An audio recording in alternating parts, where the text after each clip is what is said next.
The meeting will now come to order. The Pledge of Allegiance will be led by Marissa Nakata.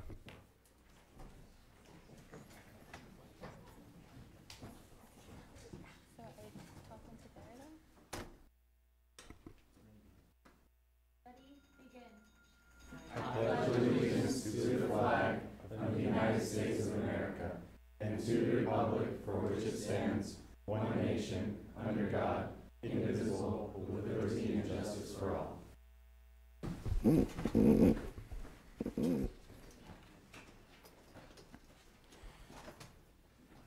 Presentations, we have two. City Manager Morgan Kirk, who will be making the presentation.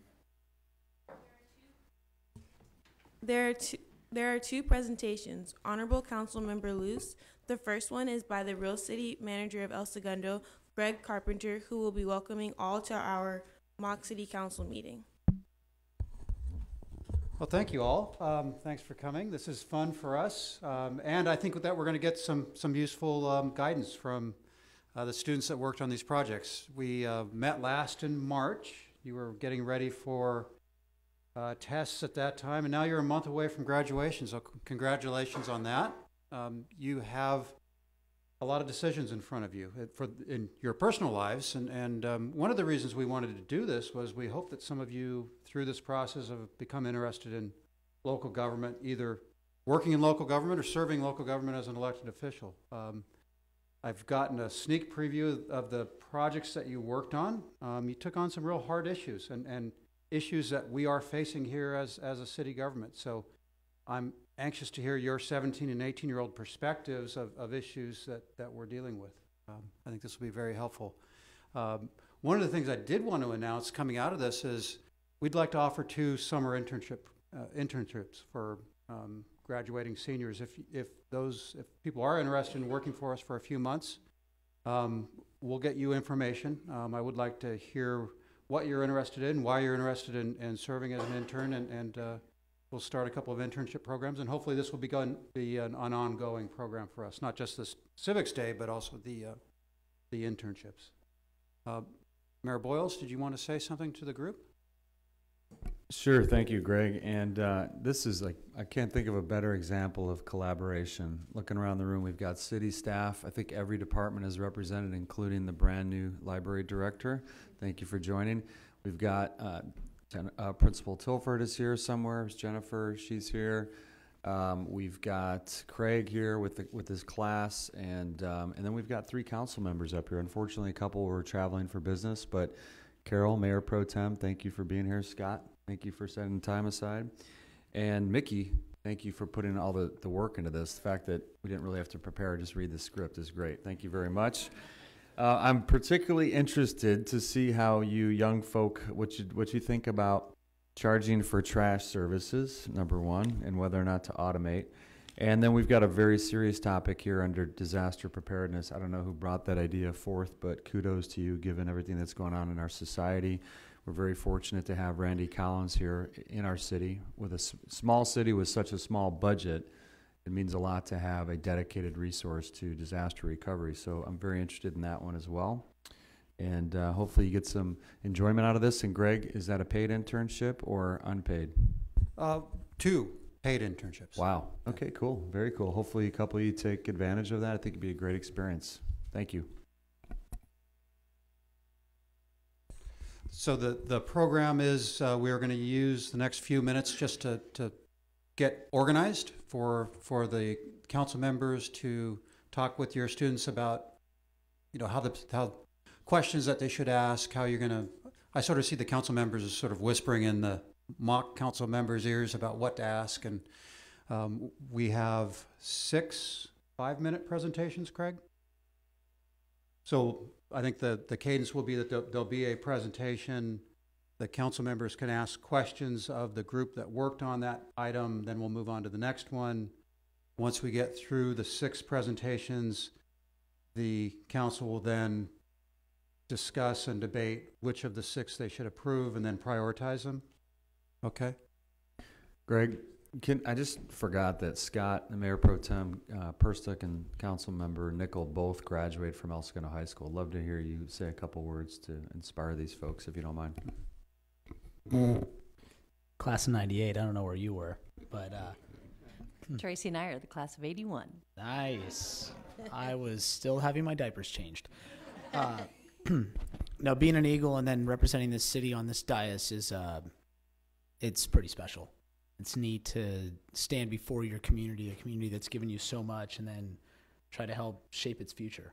So I welcome all of you to go off to college, become adults, live your life, and if you feel that civic duty calling you back, come on back, get involved, and give back to your community. I'm going to concur with that with Scott.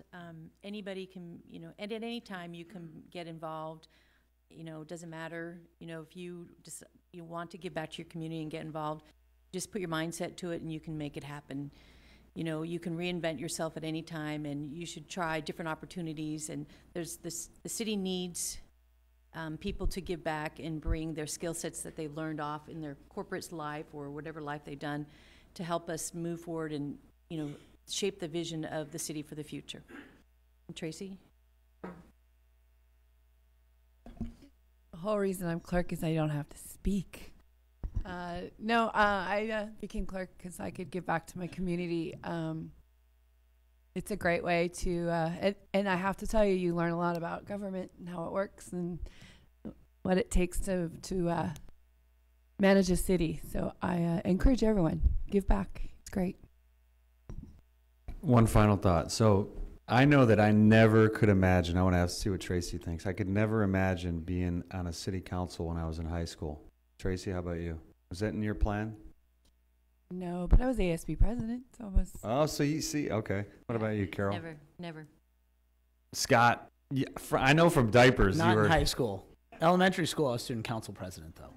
In high school, you probably were thinking about council. I don't know. I didn't do ASB in high school. Okay. I was just friends with everybody and doing a lot of athletics. Awesome. Thank you.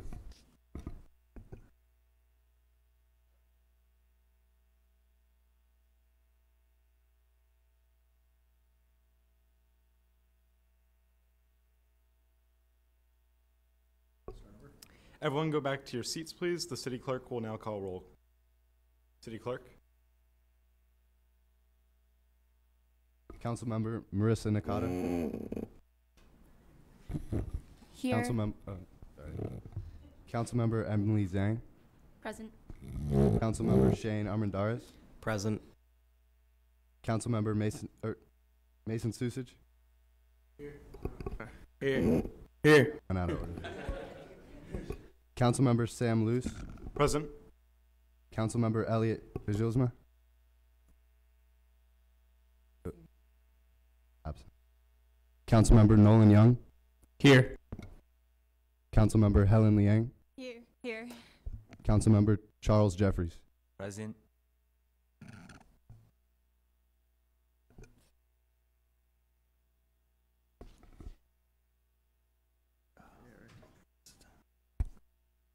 This is the time and place for public communication pertaining to city council business only.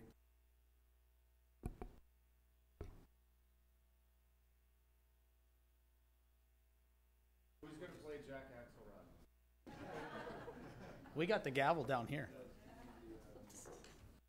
Well, this would be the point in the meeting when someone would stand up and say, I don't think that we should be talking about any of these issues. I have my own issue with my neighbor or something that's going on in my backyard, right? Well, can you enact that for us, Greg? My biggest issue is that the streets aren't swept often enough, and you guys need to address that, and I want that on the next agenda. Could you please address the podium and state your name and address, please? People do this all the time. President, I'm an angry resident, and I think that the council and the staff are totally missing the boat. Please state your name, sir. No, you know my name. I don't need to tell you my name. I've lived here for 45 years, and my biggest issue is that my street is not clean enough, and I want you to drop everything you're doing and clean my street. And I'll Can you wait please for your state answer. your name and what street you live on? All right, I'm Greg Carpenter, and I live on Standard Street. So we write down Greg Carpenter's name.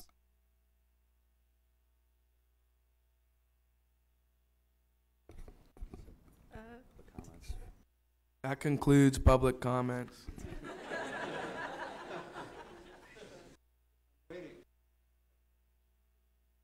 Mr. Carpenter, thank you for your comments. We will instruct Public Works to look into that. Thank you.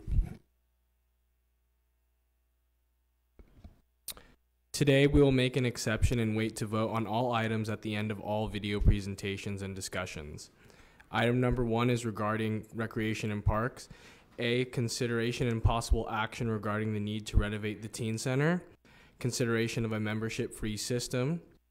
B, upgrade the equipment trucks for park employees through possible grant application. Fiscal impact to be announced.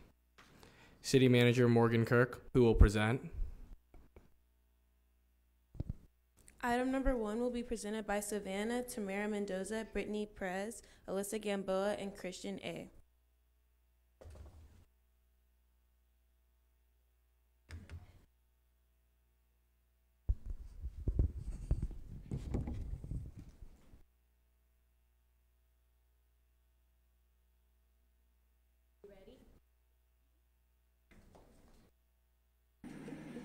Fundraisers can be difficult to host without immediate money, but Chevron, Blue Butterfly, and the El Segundo Women's Club, even the PTA, are possible sponsors for El Segundo. As a class, we took in consideration that the Parks and Rec trucks are an important issue because the city uses them every day for closing the streets down every Thursday for farmers market, patrolling the streets of the city, as well as having the utilities maintaining the park. The type of truck that the Parks and Rec employees use are the F-150s. We propose to replace 3 new trucks that cost about $27,705 for the 2018 F-150. We decided to replace 3 because although we could repair the remaining trucks, in the long run it will be the same price. Recently, the City Council has replaced 1 park truck for about $30,000 and is planning to replace the remaining trucks little by little over the period of a decade. The next issue we will be dealing with regarding Parks and Rec is renovation of the Teen Center. Unfortunately, the Teen Center only has $1,000 a year to spend on repair and maintenance, but according to Jeanette Grant, the supervisor of the Aquatic Center, El Segundo revolves around public safety. Safety is the #1 concern, and the ceiling is falling apart. Each ceiling panel is around $60. The restrooms also need to be renovated. There are 2 restrooms at the Teen Center. One idea to help pay for these renovations is a Teen Center membership fee. It would cost $6 a month or $50 a year. For the El Segundo Teen Center, we talk about what we love, but also how it has become run down over the years. TV sets are outdated, couches are dirty and old, and the paint on the walls is chipping.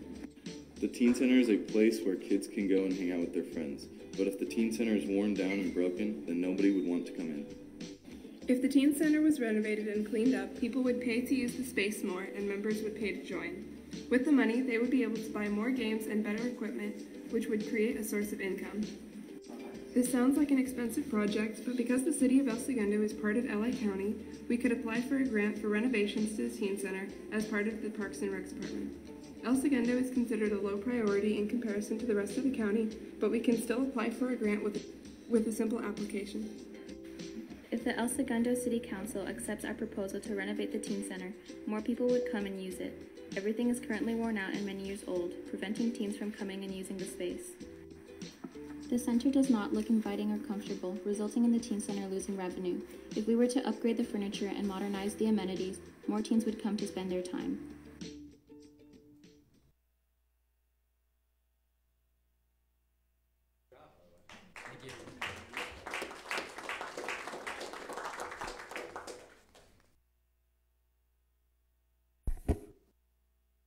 Do you have anything further to present, or would you like to take questions at this time? We could take questions at this time. Okay. Ask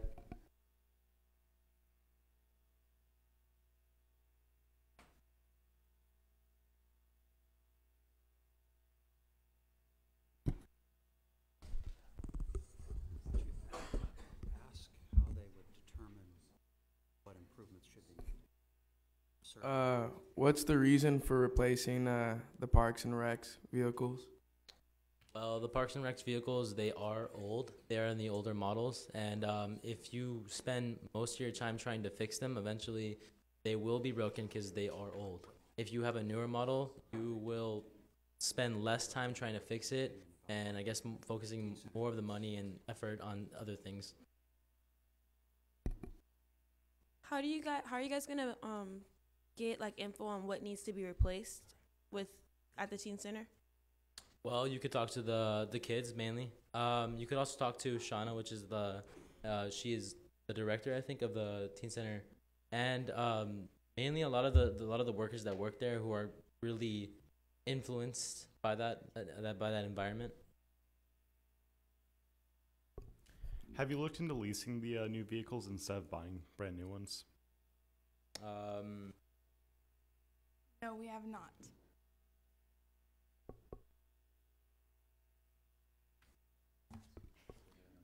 Maybe you could consider that at a later date.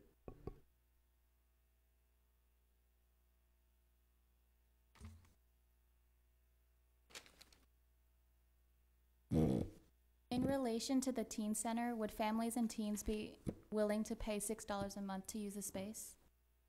I think the teen center is like a catalyst for young individuals, and I feel like if young individuals were to ask their parents, hey, could we possibly spend money on this?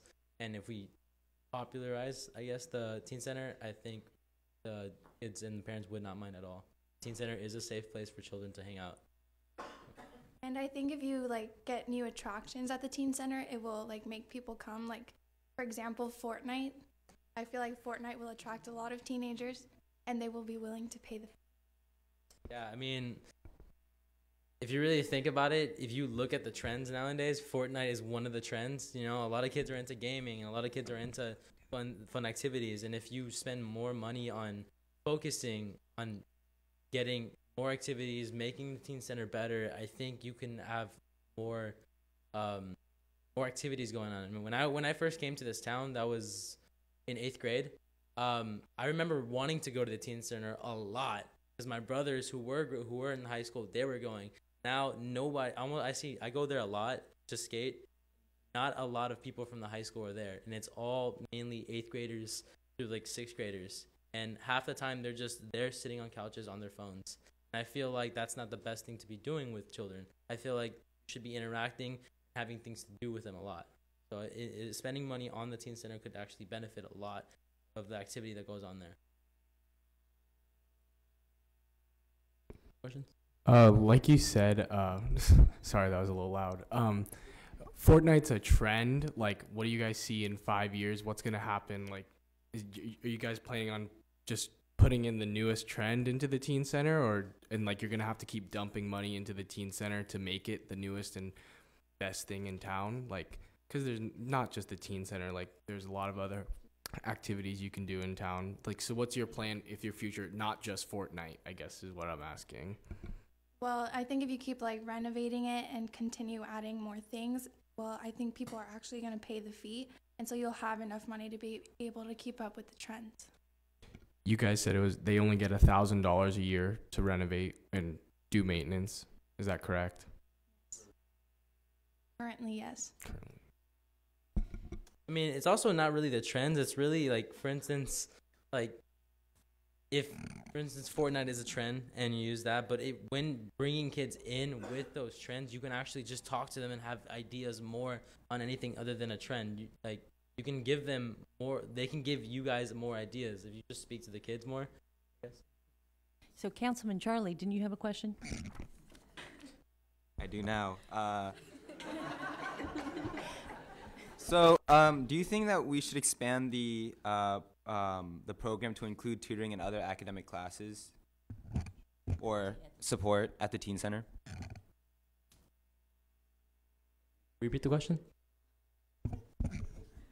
Do you think we should expand the program to include tutoring and other academic classes at the teen center?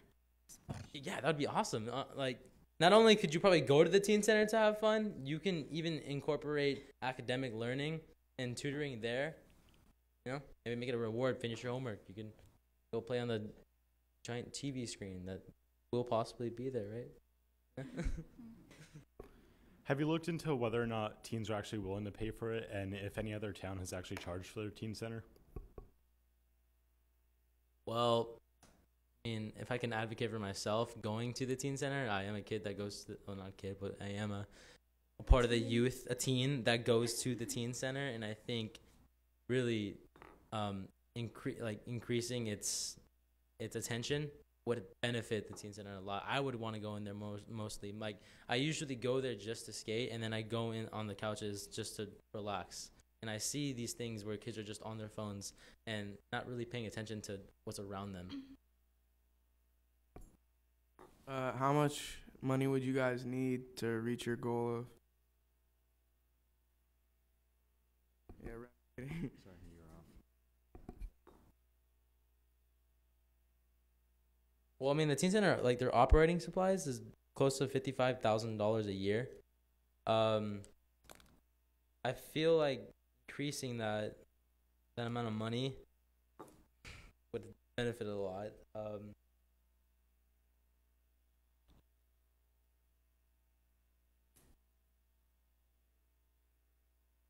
mean, I think just increasing the price would help a lot. I don't really know how to ballpark the range. Millions.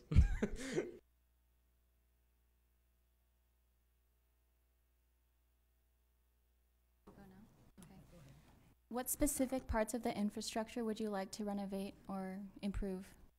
The ceilings, for one, are the big issue because I've seen kids actually like kick balls and stuff like that, and then one of them would hit the ceiling, and a heavy ceiling panel would fall. And imagine if there was a kid under there and he got hit on the head with the ceiling panel. I mean, there was an idea that we could remove the ceiling and have just I guess not the scaffolding, the pipes showing. You like reattach the pipes and just make them secure to the point where you can actually be hitting whatever you want up there and nothing will be falling. I'd like to remind the council that there is a grant that we could apply for to help fund the renovation of the teen center. Sorry, what? There's a grant that we could apply for to help fund the renovation for the teen center. Would you be talking about the REACT program? County is a county grant.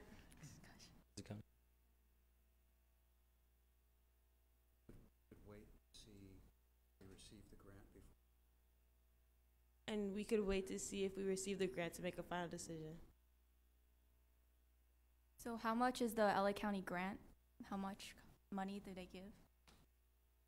I think you just apply and then you let them know how much money you want, and then they'll like accept or deny it. About how much is that?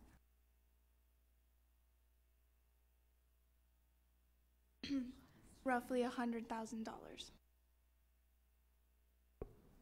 Say you're unable to acquire the grant, how else would you go about fundraising this? Well, could throw fundraisers. I know the teen center likes to throw a lot of these things called. So we do have something called, like, recently we just did something called the Glendo Grind, and it's for the skate park. I think an idea would be charging to be in it. It's a skate competition that goes around with it. Obviously, helmets are required and everything. But I feel like if you were to pay to go into the skate competition, and win prizes, I guess, and that would benefit another idea of fundraisers.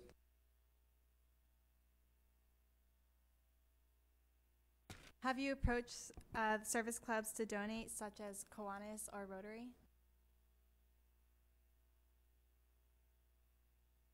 Yet.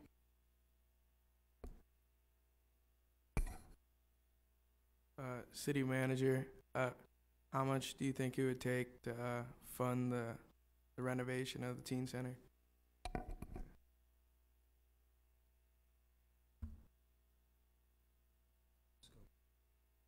It sounds like any amount would help. Our recommendation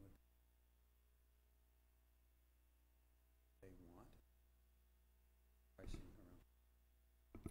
It would depend on the scope of the work, and we would recommend that we go out and talk to the community about what they would want, and then come back and make a decision on how much we're willing to spend.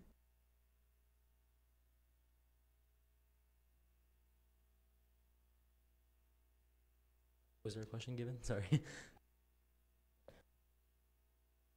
City Manager, is there anything we need to vote on for this tonight, or is this just a file and report?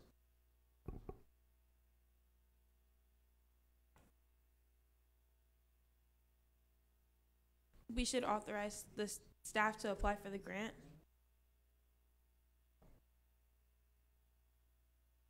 And undertake the community outreach.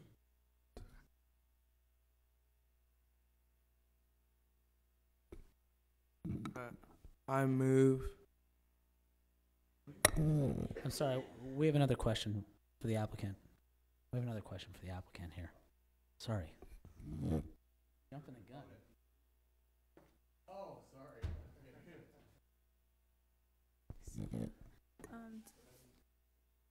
Have you guys asked for donations from the community for couches or TVs? Since I heard in the past, TVs and couches are all donated from the community.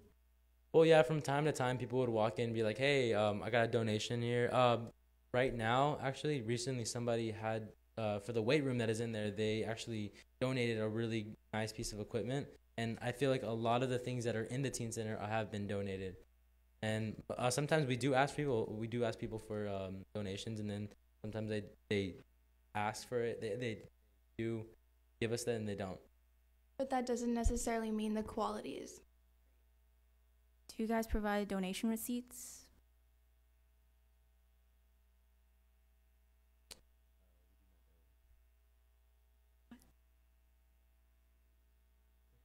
Yeah.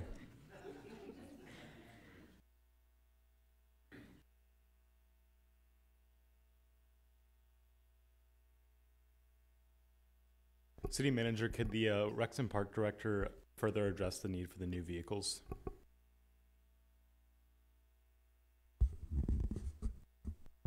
Meredith, can you help your students explain the need for the, or do you guys know the need for the new vehicles? This is something that we would do. This happens on a regular basis. We need deeper, more information, deeper information, typically from the subject matter expert, which would be the department head. So someone would present, and then we'd say, call someone up and say, can you help us, Chief Whalen, can you give us more information about this? Meredith Pettit, et cetera. What I heard and was that the maintenance costs on the trucks is getting high, and it would be helpful if you were able to show you're spending $10,000 a year for each vehicle, that $30,000 could be used to buy a new vehicle, and have some of that data to help back up the recommendation. I think Mason has a question too. Are these the most environmentally friendly vehicles? They do use gas, so I don't know if they have an eco truck. Do they have one of those Teslas? Maybe that's coming out in a bit. Can look into it. Yeah, we can look into it for sure. Thank you. Yeah, as you know, about 6 months ago, we implemented a question for all the staff reports, which is, what is the environmental impact? So if you guys could address that, would be wonderful, these vehicles. Thank you.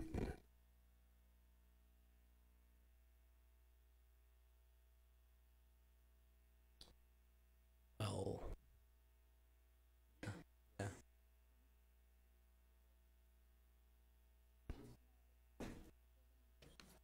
Any further questions for the presenters? Guys, great job. I know you Thank took some you. heat too.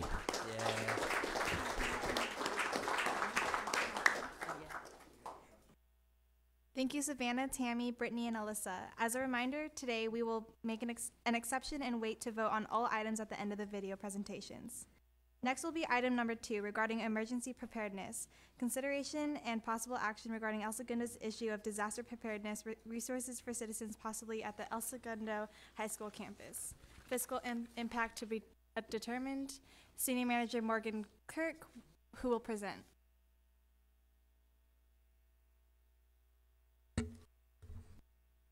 We're taking number 3. It's going to be out of order.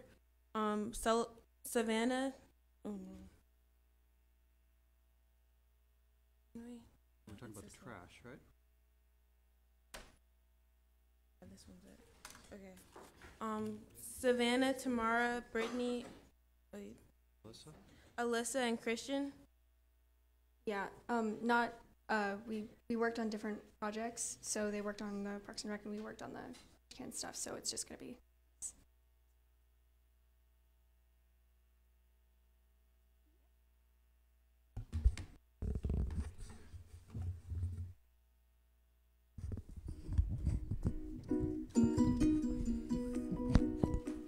The Dempster dumpster, the Barwood load packer, and the Sunbelt wheelie bins, as well as the Roto rack, are all models of garbage trucks that have evolved over the years, each improving on the last. However, El Segundo has managed to keep the manual garbage system for decades.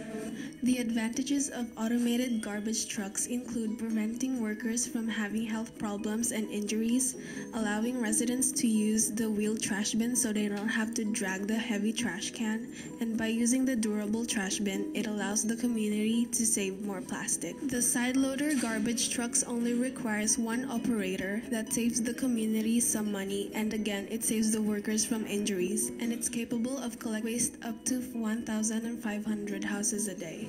We should not replace the trash trucks, instead update them once we've reached the 5 years of manual trash.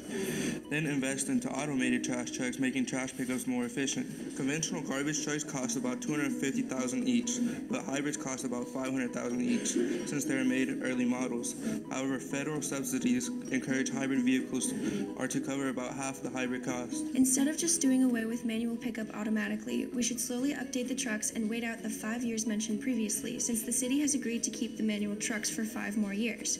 Once that time period is over, the city can switch to conventional trucks and invest in automated ones, possibly even getting into hybrid ones in the future. Kent Bazemore from El Segundo Public Works told us the price of automated trucks is $375,000. By implementing automatic trucks in the city, the sanitation teams would be cut by 2/3, enabling other services in the Roads and Parks Department to be upgraded where manpower is lean, resulting in no layoffs. Automated garbage trucks are a more efficient way of picking up trash. They require less time and are more cost efficient along the way. Many cities around us have already made the change to automated garbage truck pickup, and the main reasons include being more cost efficient the longer they are in use, and time efficiency, as garbage pickup around the town will take less time. In the 2017-2018 proposed El Segundo budget, there is a 22% decrease in utility taxes, decreasing the revenue by $1,400,000. By only decreasing the tax to 18%, the $375,000 needed to get automated trucks will be covered.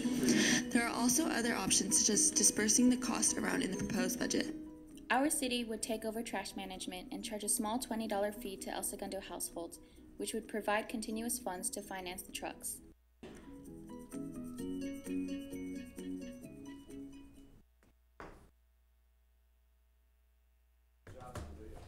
Yeah.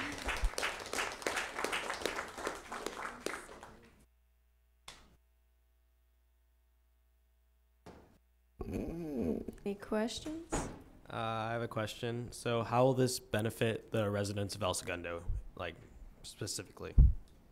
So it makes the trash routes more efficient, and they can take heavier loads. So instead of being only able to fill up the cans as much as someone can lift them, the cans are actually bigger. So like things for like gardening, and you get a bigger opportunity to recycle, and construction waste overflow can be minimized, and just overall trash, like overall trash overflow is minimized. So it's not just based on what one person or maybe 2 people can lift, it's what like a full machine can. How will we be able to get these trash cans, fund these trash cans? So they cost about, it's about $70, I believe. So if it's just if you charge like $10 to $20 per household, over time it can be bought, and also like if it's just a one-time fee that they get to keep for as long as they are a resident, and so. So we have money for Campus El Segundo for new canopies, and we could allocate that money to the trash cans for next year. There's money for that. I'm sure we can set aside just a little so that way people can have bigger trash cans. How many other cities in LA County charge for trash? I'm sorry, can you repeat that? How many other cities in LA County charge for trash? All of them. Yeah, there's only one other town that uses manual labor for trash cans in LA County, and we're also one of them. If we went to the side loader trucks, how would our residents get rid of their oversized trash? So there's a lot of couches in El Segundo. Like people will just like put their couches out on the street, and you could like donate these couches to the teen center that really needs them, or something like that. Yeah.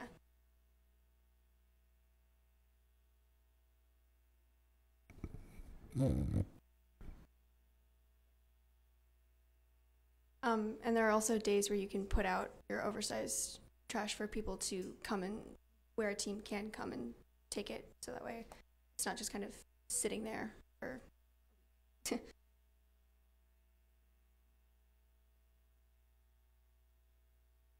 Since the sanitation teams are cut by 2/3, where will the other employees be working? I mean, it's kind of a joke, but they mentioned like street sweeping and things like that. They'll be going to other sanitation departments, so there's not going to be no one's going to be laid off or anything. They're just going to go work in different departments, where the risk is actually going to be their risk for injuries and their overall health will be like, you won't have, working in like doing street sweeping and stuff, you have less of a chance of like falling into an actual trash truck. So I think that kind of improves it a little bit.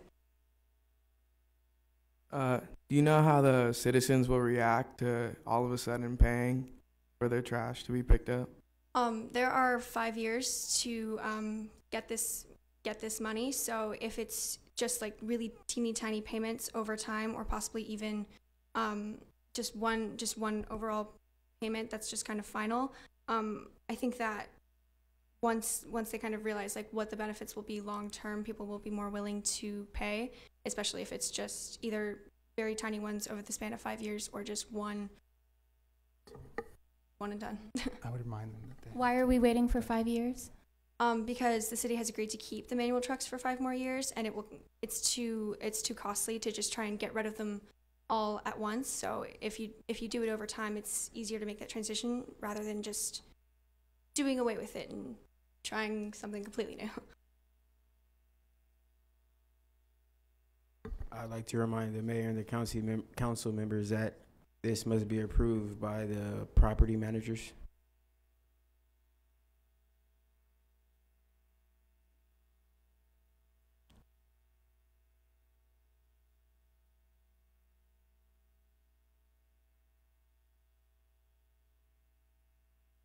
Does the new plan consider green waste composting? It does not, but we're definitely willing to look into it.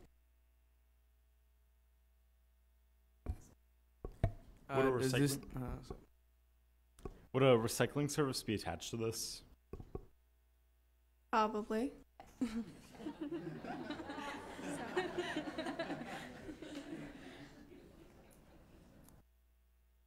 Does this have to go to the vote of the people?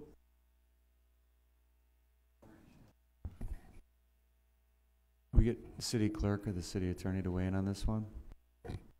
Yes, the property managers must say it. Oh, property owners.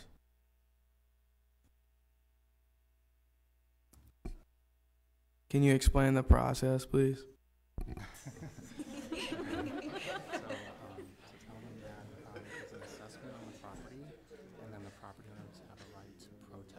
While they're discussing the process, we have another question for the applicant. Would apartment buildings and townhouses be included in this new trash service? Yes. But it includes every resident. Say no. Yeah. No. No. No. No. Well, so that's what. So, sorry. That's what I was trying to say. It doesn't mean that every single household. They have to pay for their own. Yeah. It doesn't mean that.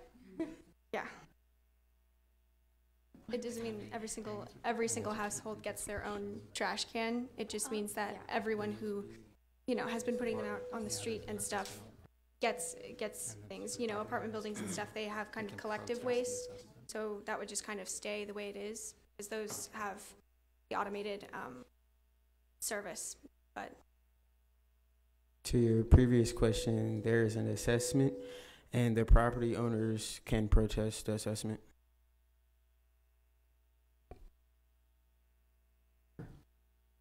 Can you describe that further? Yeah, tell them, yeah, that's fine. Yes, that's fine. Okay. City would mail all the property.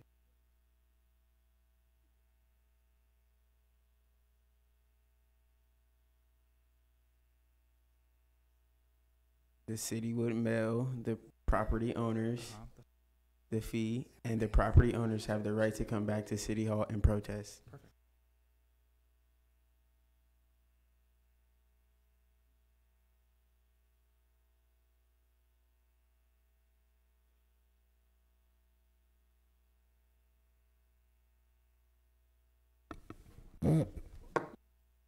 Would we be able to take a poll of the El Segundo residents to see if this is something that they would consider? Yes, we would be able to do that. Also, is it not true that the companies are going to charge us more since we use the older trash truck services? So to service them, like, because we're the only two cities that use this type of truck. So basically by upgrading will actually save us money in a sense, because we're Yeah, it's more cost effective. yeah, more cost effective.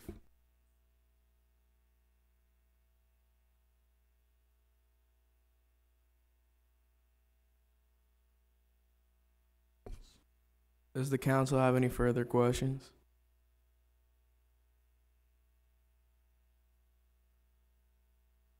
Thank you very much.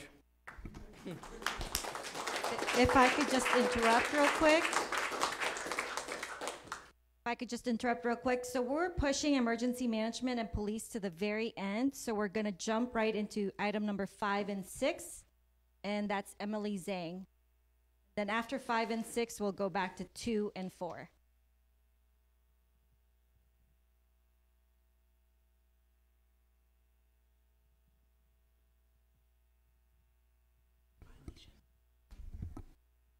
Thank you, Savannah and Tammy. Item number 5 regarding fire department.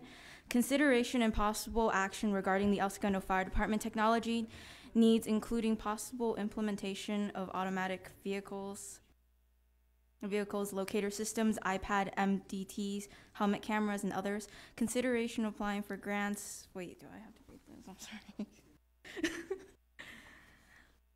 sorry. Okay. City Manager Morgan Kirk, who will present. Item 5 will be presented by Nika V, Jack Gertich, Daniel E, Jake Crawford, and Andrew A.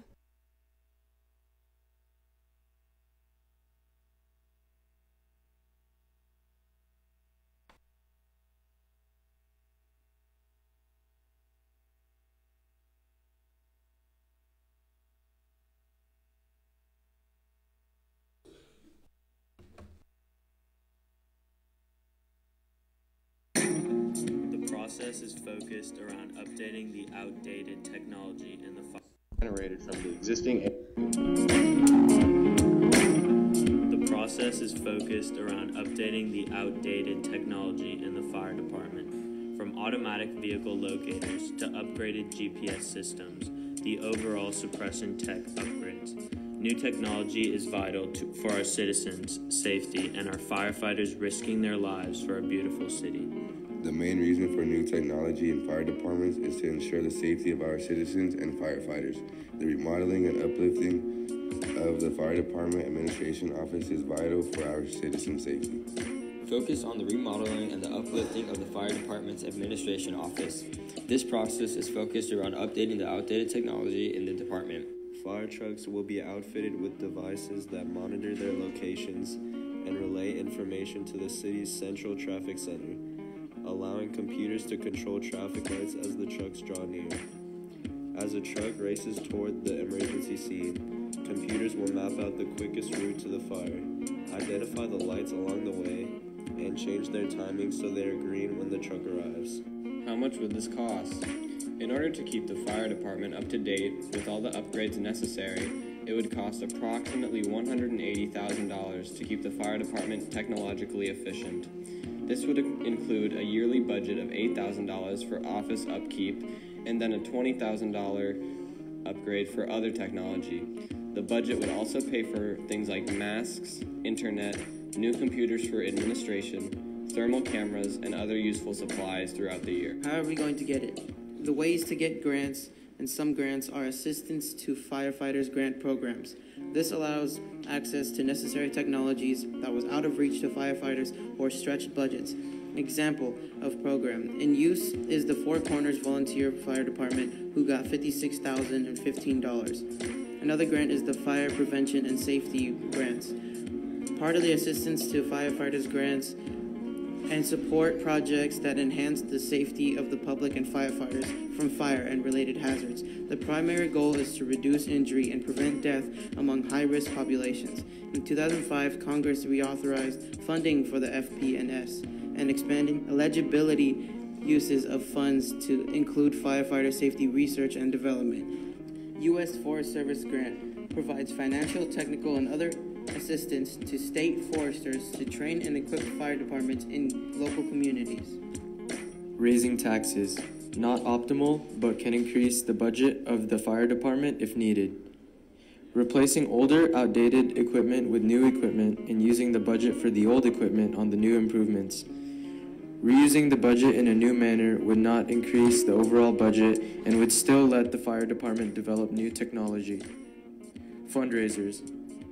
Auctions, win a dinner with a firefighter along with a coupon to a restaurant, etc. The most interactive way that allows the community to be a part of the improvement. Can be done annually or yearly depending on the event or what is being offered to residents. Community can donate their money towards something they feel benefits them as well, so they may be more willing to give more. Could be held seasonally and have activities at the fire station pertaining to the holiday. Think something like the Halloween frolics or the Christmas Day parade.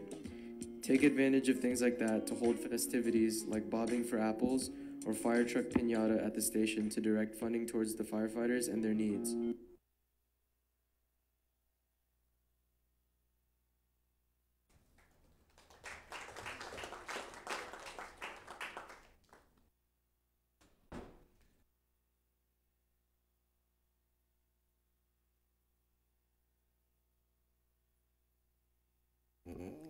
So you guys talked about adding on to taxes, right?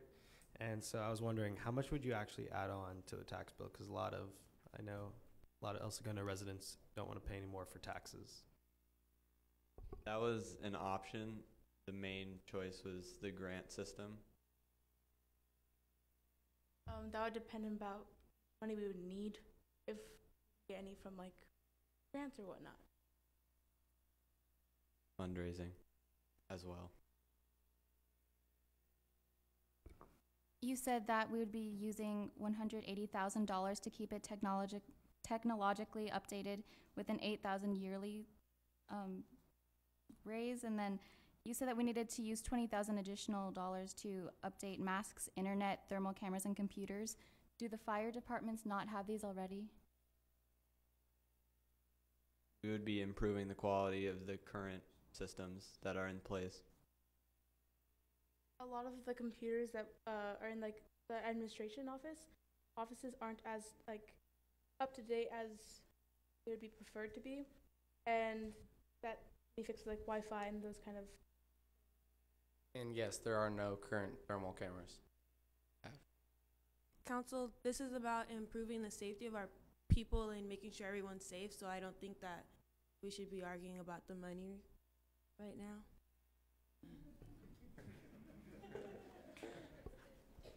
What effect would these improvements have on response time?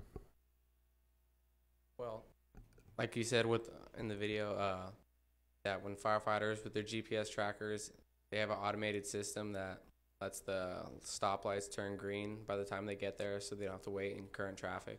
So it'll speed up response times. One of the items that wasn't really mentioned were like heat-seeking drones. So it kind of saves time and like safety-wise, it's better because then they don't have to go into the burning building. They can kind of see where there might be a possible person as opposed to like, you know, risking the time and the safety of the people.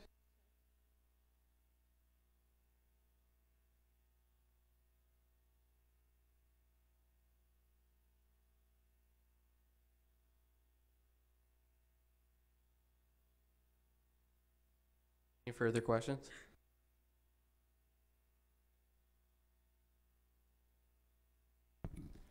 Is this technology consistent with what is being used by the police? Yes, around not just California, but nationwide, fire stations currently are up to date with most of these technologies. How about our police department? Our police department, like what do you mean, like up to date? As well as fire departments, yes, but Are they consistent? Are they using the same technologies? Yes, it can be applied in the police cars as well. The technology they're talking about, yes.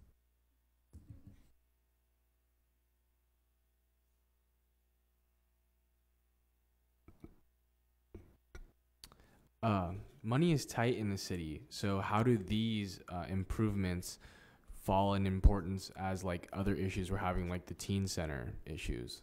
Do you think this one comes first? well, I believe that since this is basically these firefighters are people and they have to come back to families every night and they rely on them.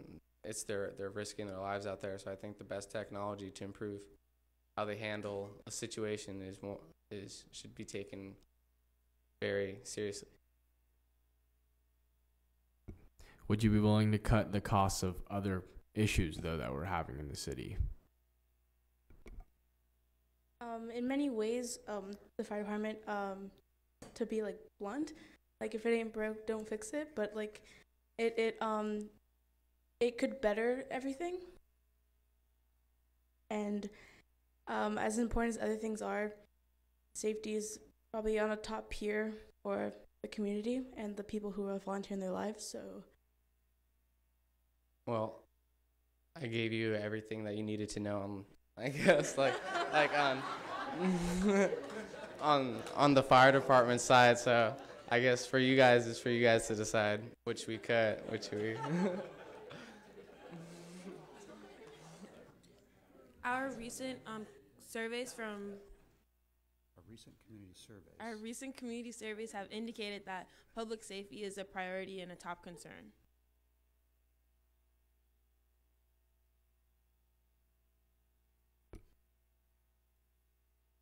Are there additional legal risks with the cameras? Legal risks? Is that what you said?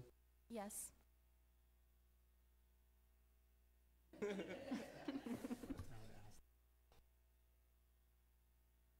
Can you clarify the question, please? They said they wanted to upgrade the helmet cameras as well as implement thermal cameras. Are there any legal risks to this? Well, with police officers are already actually carrying police cameras on them, so they're already being implemented.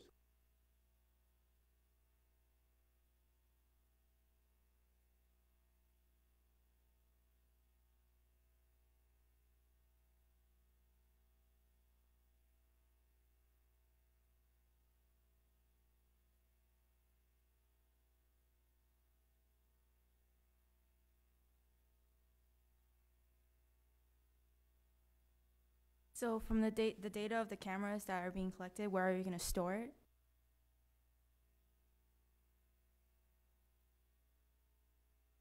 thermal cameras, we don't know, but if it was needed in history for the case, it would be kept. So. Here's the question. Oh.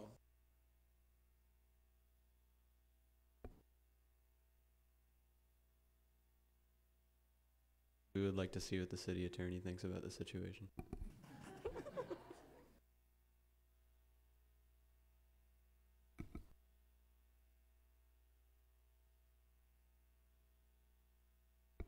Could I ask a question?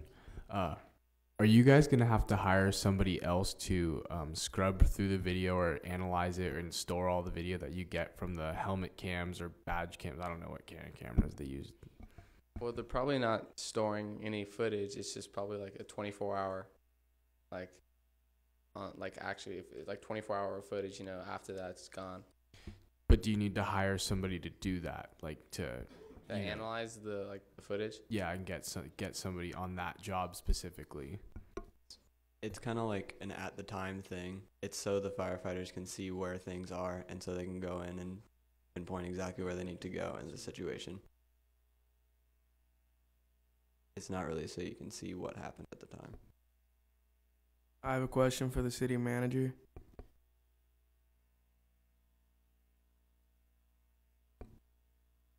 Given everything IT is working on, do you think they could fit this in?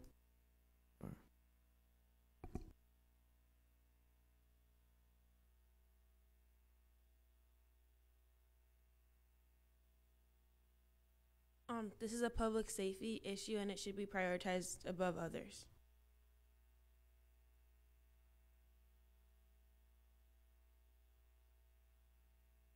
Council.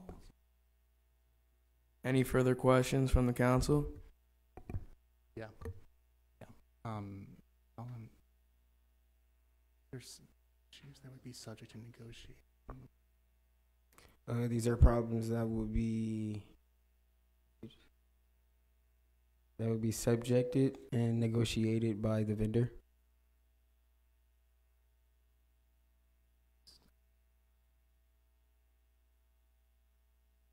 With any increased video, there will be increased litigation.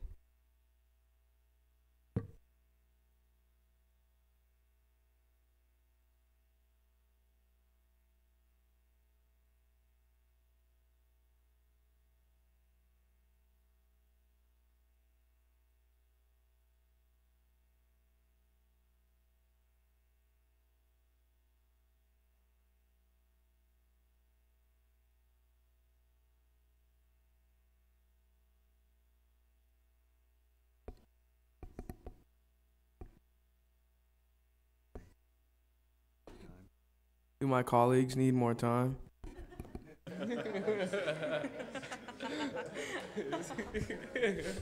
I miss.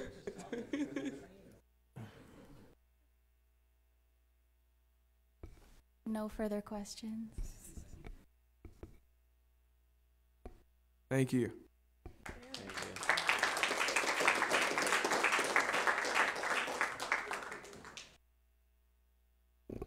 Thank you, Andrew, Jake, and Karina.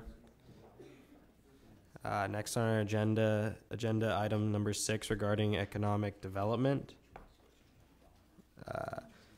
Consideration and possibility action regarding tourism in El Segundo. Tourism needs to be increased to help develop and grow the economy.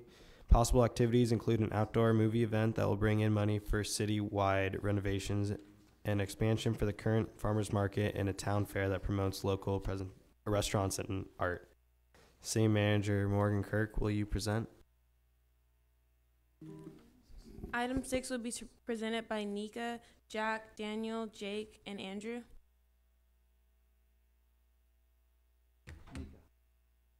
It's just Nika.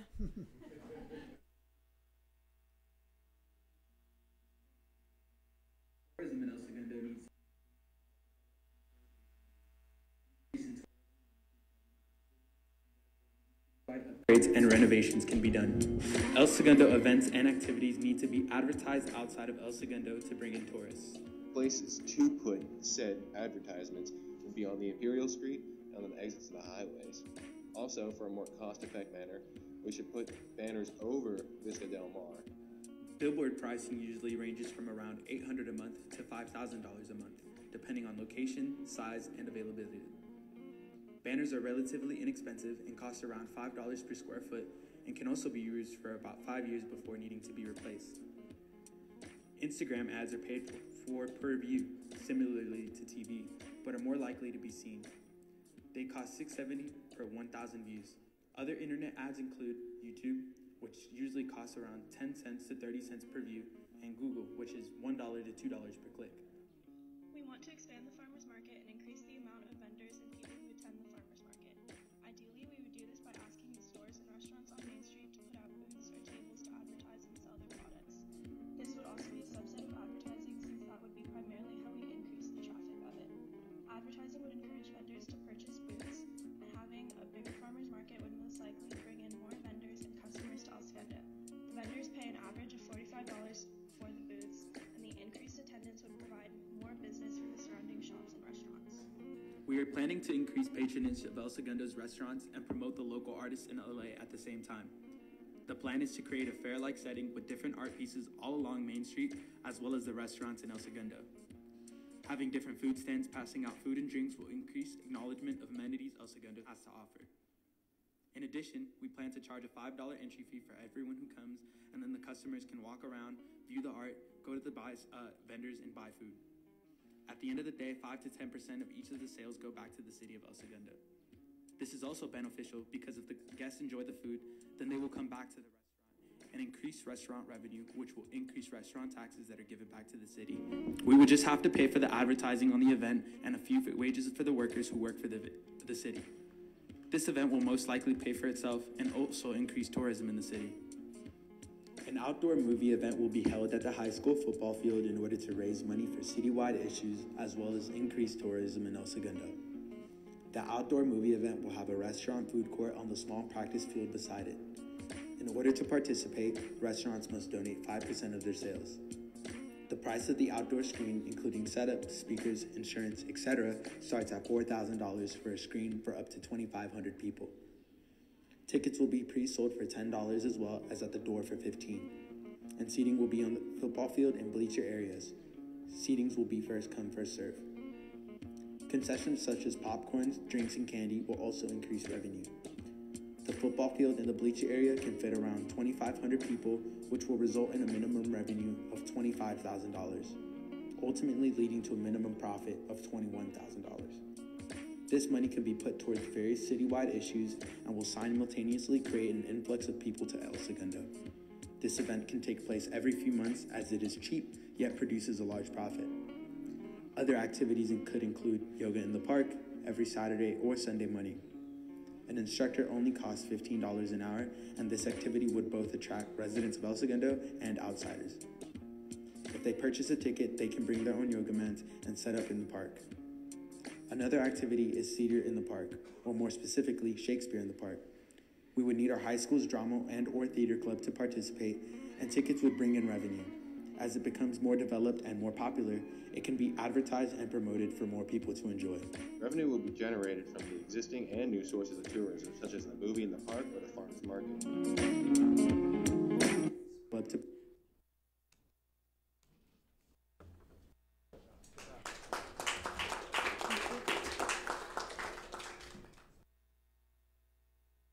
Are there any questions? So the high school field is not city property. Will the high school charge us for using it? The high school, you'd have to get into contact with whoever takes. I'm not sure exactly who manages the high school football field, but we have to get into contact with them, and I'm sure they'd allow it, considering it's bringing in so much profit for the city and the school, and that can give money to citywide issues, which I'm sure they'd like to. To my knowledge, we already have an art walk as well as a food walk and a movie in the park and Broadway in the park. So how is your proposal different than these? Right, so I'll go one by one. So for the movie in the park, with the advertisement, in addition to all the artworks, we want to get tourism coming in. So we want people from outside cities coming in, because as of now, the movie in the park, which I believe is at Rec, does not increase, doesn't have an influx of people from outside cities. Therefore, it's only El Segundo. And also, we does not as much space as on the football field. The football field can fit around 2,500 people. Therefore, we can have, that's at least, if everyone pays pre-sold tickets, that's $25,000. If we have an additional band perform before the movie, that can increase the price of the tickets. And I'm sure, if you have a Philharmonic play some groups like that will sometimes play the music towards the movie, which can increase ticket prices as well, which many people actually would enjoy hearing the music live rather than on a speaker. Also, in addition to the movie theater, there'd be a food court with the restaurants from El Segundo, therefore at the same time increasing the revenue to the town because we're using El Segundo restaurants, while also receiving a profit because 5% of their sales will be going towards any funding that we need to do for the city. The art walk and the food fair we want to combine and kind of spread out because as of now it's not very well attended, as I believe I rarely hear about it. With the advertisement that we plan to do, we try to raise much more money by having people outside of the cities come. The farmers market, we want to expand. As of now, it's on one block. It's very, I don't know, personally, I don't go through it because to me, it does not seem as fun and exciting as other farmers markets around other areas. So we'd like to increase different restaurants to come out, maybe have some like cooking, performances kind of to show off, like some tasters, maybe have some prizes that people can win, kind of just increase it in general. How would this stimulate local business, and how would that carry over to revenue from sales tax? Well, with the increase in advertisement, we'd have more people coming in from outside cities, therefore increasing revenue in all businesses in general. So we'd like to have not just El Segundo residents paying for what they already have. We already know how many people usually come to farmers markets, usually regulars. We'd like to increase it to have people from outside cities. Like there's some farmers market on Sepulveda and Manhattan Beach and other cities that are much more attended because there's much more variety of restaurants and booths and stuff like that. So if we were able to increase the farmers market and what we can do there, then therefore more money would come in because of all the people coming in. I have a question. How would you handle parking for this event? Well, El Segundo, actually, well, personally, because I live not just in El Segundo, I live in Marina del Rey, has to me, I feel like it has very good parking compared to other cities around us. We also have, everything is close by, which also helps out. I understand that if we have influx, we also have a shuttle system that we can probably implement around the areas where there is more parking. Therefore, we can have the shuttles kind of pick up tourists from where they're parking and bring them to like Main Street or something like that. Would you charge for that shuttle service too? Well, considering how much profit the outdoor movie theater makes, it's a minimum profit of $21,000, considering it's $4,000. That's only with $10 ticket sales. That's not including concessions or the 5% sales from the restaurants. We should have enough money to pay for a shuttle system for other events, especially if we do this outdoor movie thing monthly or maybe even more often. We can definitely increase revenue in the city yearly.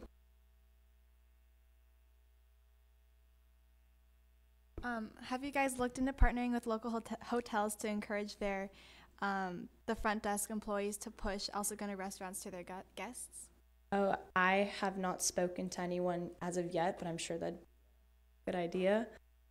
We could, along with advertisements, as like the banners and the billboards, we could have like flyers that we pay for, and just little things like this would definitely increase revenue. For example, in New York City, years ago, of course not on a big scale as of this, because El Segundo is much smaller than New York City. They implemented $28 million into advertisement, and then a few years later, because of increase in tourism, they increased the revenue by $4 billion. Will the high school be willing to let you use the field, considering the amount of trash that will inherently be littered, and also what steps can you take to prevent people from littering on the field? So I have spoken to, they don't manage the field, I'm assuming, but Coach Shevlin, who's the athletic director, as well as Ms. Espinosa, the ASB director, I've talked to them about the idea, and they're very on board with it. They believe it's a very good idea. We have football games already, and we have already some activities that are held on the event, and yes, there is trash, but that can be picked up, especially since the profit is so large for such a small, cheap event. It pays for itself, and we will have enough money to pay for garbage cleanup and etc. Will we contract with an advertising company or firm for the marketing? And if so, how much would it be? So depending on what kind of advertisements you choose to do, as you saw in the video, there's Instagram, there's YouTube, there's banners and billboards. It really depends on what kind of advertisement they want to implement. So some pricing, just to go over it. So for banners, it's $5.95 per square foot. That we can hang around major streets because that's where the majority of traffic is occurring, because people that are driving in El Segundo probably already live in El Segundo. There are also Instagram ads, which cost $6.70 per 1,000 views, which are very likely to be seen considering how much social media is occurring in our society as of now. There are also YouTube ads, which cost 10 cents to 30 cents per view, which is also a very easy way to increase advertisement. There's TV ads, which I don't think is as efficient as the other ones. However, there are also some billboard ads, depending on the size, the availability, where you want to put the ad, that will affect the cost of the ad. And who will be the ones making these ads? Like, whoever wants to take it on. Probably have someone in marketing who specialized in creating certain graphics for the city, such as that picture itself. I'm sure someone came up with that one. I'm sure they can put one on a billboard. So we can have ads for the outdoor movie event, for the farmers market, the art walk. How would we staff this event? So the outdoor movie, the company that rents the screen to us is called Hollywood Outdoor Movie Setup, and included in this $4,000 price is the air screen, the projectors, speakers, free entertainment music. It has staff to set up, operate, and take down the gear. So this is all included in the $4,000 price. We can also get a bigger screen, which will cost $5,000, but this will be for 4,000 people. However, the field only fits with the bleachers around 2,500 people. So that might not be the best option, but it comes with insurance and everything in this one price. Given that it would be cost prohibitive to have city employees work on an event, would you look towards partnering with a potential organization? Yes, if that's a feasible option, that's very smart. However, this does come with staff to set up, and I'm sure we have so many parent volunteers and student volunteers that work the snack bar at high school football games. I'm sure we could have the same volunteers work at outdoor movie events, especially if it's benefiting the city. The city has a contract with a marketing company. Perhaps the contract could be amended to include some of the items. Definitely. See why not?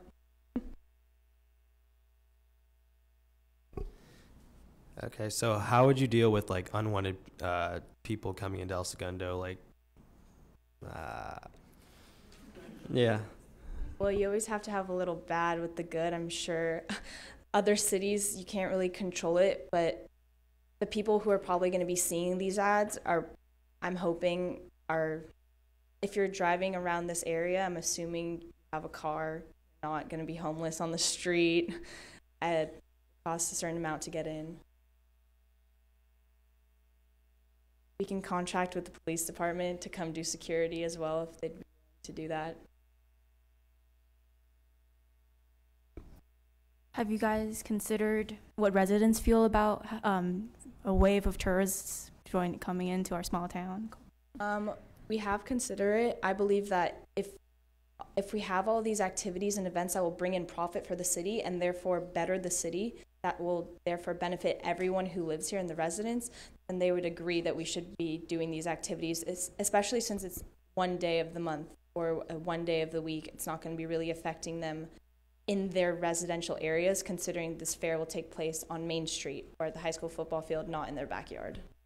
So this would just be like a trial run, and then based on what happens with this, just to give it a chance to thrive and see how it goes, and then we could we could do something else later if we see an issue. So El Segundo already has an economic advisory council, an art and culture council, and a downtown task force. Have these groups been included in the development of this project? And if not, what steps will you take to involve them? So as of I know, they have not been included because we have just been doing our basic research of how much they can profit if this is actually a feasible option that we want to take on. But I'm sure that it'd be very easy to talk with them and see what they think about these ideas, especially since they're so easy and so cheap, like yoga in the park, it's $15 per instructor. You can have a lot of people coming into it.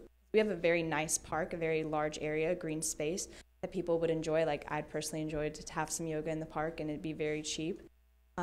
Just like the drama and the theater, that can also, as it gets larger, it definitely would increase tourism over the years. I think it would be a very good idea.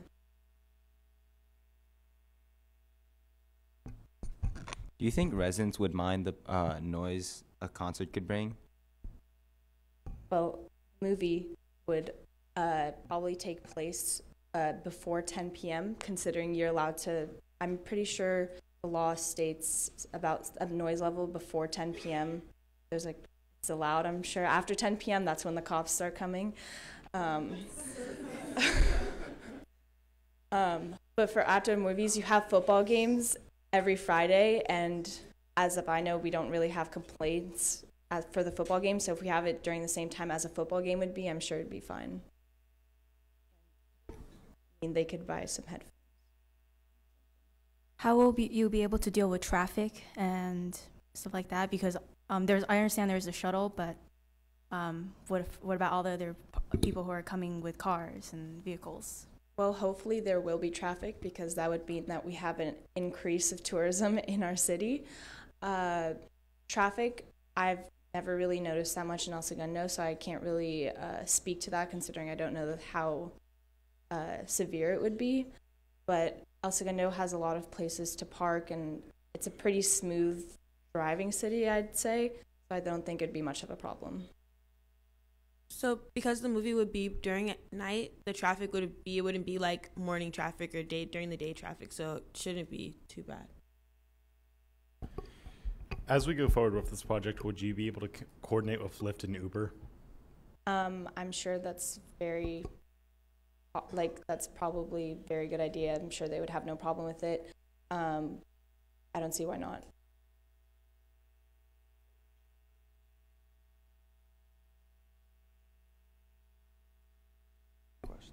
Any further questions from the council? Thank you. They had a question. All right. Sorry. For now? Okay.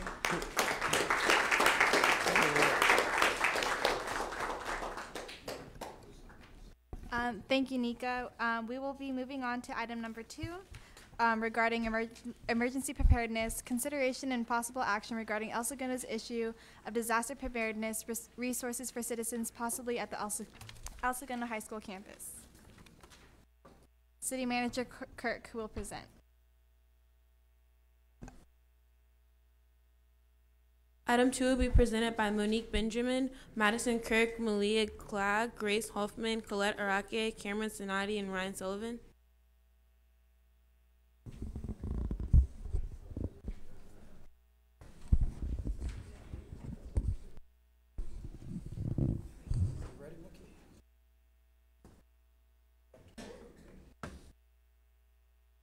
El Segundo is a beautiful city and a precarious place, vulnerable to major emergencies, with LAX to the north, an industrial district to the east, the Chevron refinery to the south, and the Hyperion on the west. But what happens when disaster strikes El Segundo? Studies have shown that only 20% of the South Bay is prepared for a serious emergency. El Segundo is no different. Currently, there is a general lack of preparedness for serious emergencies.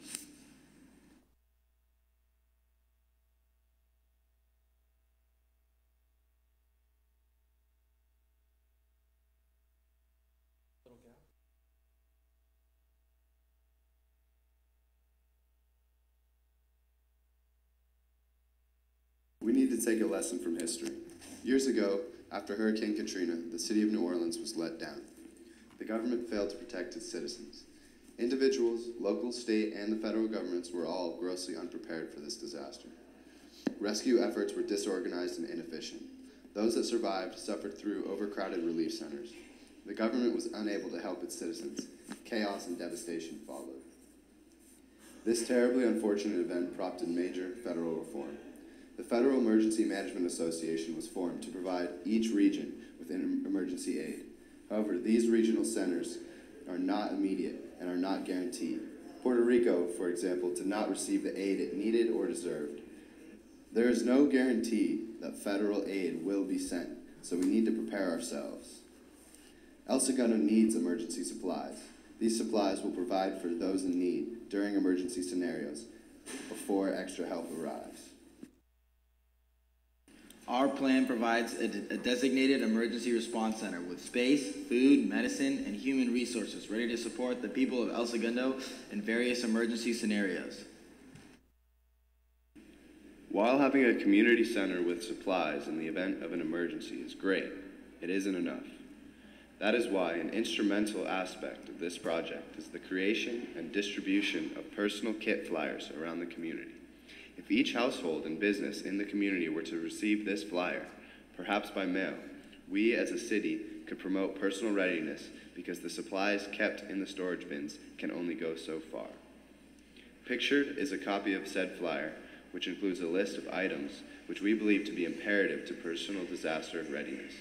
Professionals assess that personal kits should be kept in the office place, car, and home so citizens are prepared at any given time of day. Ultimately, citizens should aim to stock enough supplies for up to 3 days at a time, at which time the city storage bins can begin to be used as a supplement when personal supplies run low. The resources will be distributed over the football field and the practice field by the back of the high school. Our plan provides for 1,056 rolls of toilet paper, 1,042 cases of water, 43,200 full servings of food, 504 blankets, 456 jars of baby food, 204 ounces of baby formula, 256 flashlights, 100 orders of 100 cots, 500 toothbrushes, 576 mini bottles of toothpaste, 264 counts of feminine hygiene products, 5 first aid bags, 2 50-pound bags of dog food, 3 20-pound bags of cat food, 784 diapers. As for generators, we need 1 Type 2 generator, 2 Type 3 generators, another 6 Type 4 generator, and 12 Type 5 generators. 1,584 baby wipes, 1,000 AA, AAA batteries, extra heavy duty, 500 D batteries, extra heavy duty, and then 4 containers for shipping. The total cost of this plan is $1,356,330. Okay, we know what you're thinking. That's a bit of a sticker shock right there. But before we open up for questions, we'd really like to emphasize that our iPads for research don't allow us to go on online websites, so all of those were retail prices. I feel like if we were to partner with some wholesale companies, that price would be significantly lowered. And also half of that budget is allotted towards the generators, which is something that's really important for the city. And it's one of the things that Mr. Collins emphasized in our communications that was really important to include in those bins. And I'd also like to apologize for my tardiness and my clothes.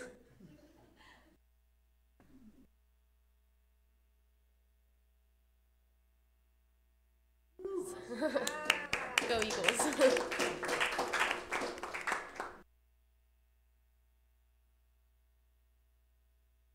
How often will you guys need to refresh the water and food supplies? So the food that we chose is Army rations, and those are good for 25 years. And water, generally, you need to replace every 10. How long would all these supplies sustain the city of El Segundo? Well, it lasts for about 3 days, but you also have to consider that other people, since they were sent the list, they will have their own stuff, but this is only for the people who did not prepare. What percent of people do you expect to follow that list and get prepared on their own? Well, we're hoping, as our project mentioned, to distribute everything through the mail. So in advertising, a 10% from like advertisement is considered good, but we'd hope that our city would be invested in their own safety enough to where we could at least get 50 to 65%. Well, as I was researching, I think we considered that about 5,000 people, we were estimating that about 5,000 people would not be prepared, so the rest of the people in Saganda would be. What specific types of disasters would we be preparing for? The bins are just for general supplies. So in the event of any emergency where you wouldn't have access to food or water, we also have first aid. It's just meant to be a supplement for your own kits and then something to have in the interim while we're waiting for federal aid and other cities to help. How do you plan on storing all of this material and equipment? We had the budget allowed for 4 40-foot storage bins that we would keep on the high school field, because history has shown that high schools are usually the hub in this times of disaster. We can fit people and house people in assembly auditorium, and we also allotted for other cots as well. Do other cities stock up like as much as this? According to our research, we only really looked at the South Bay, and none of the other South Bay cities have something like this in place, which is why we feel like with everything around us, as the video mentioned, the Hyperion, the ocean, LAX, we just have a lot of potential for disaster, so it's better to be safe than sorry. So for storing the storage bins at the high school, is there any space anymore, like any space left at the high school to store these giant 4 storage bins? Yes, we measured the space behind the football field next to the other sheds, and we asked Coach Shevlin how he would feel about having those. We would stack them 2 on top of each other so it wouldn't take up as much space as having them 4 next to each other, and they were on board with that. Yeah, the space is like there's the practice field, and then there's all of those lockers that are built into the gym. It would be right.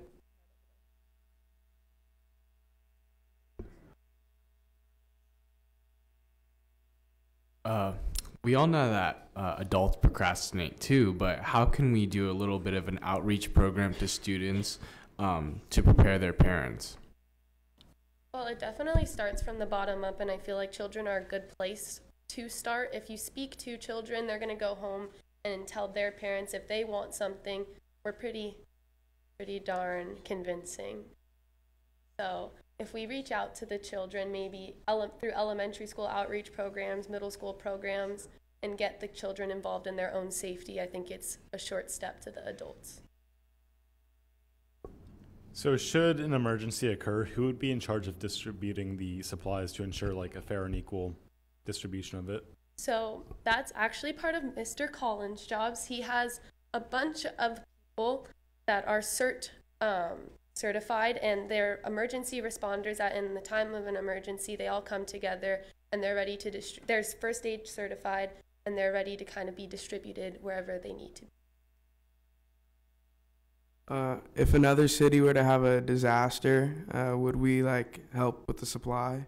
Yeah, so that's a part of also yet again his job description. So all the South Bay emergency managers all work together, and in the event of an emergency, they would help a lot of other people, and we could expect help from LA County and, depending on the magnitude, others. Also encourage other cities to do what we're doing, set precedents.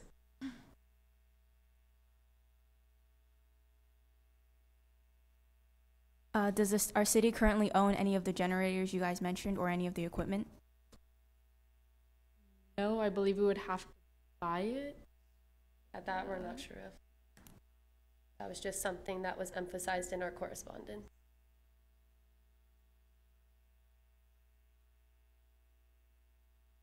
Can the Public Works Director speak to that, please?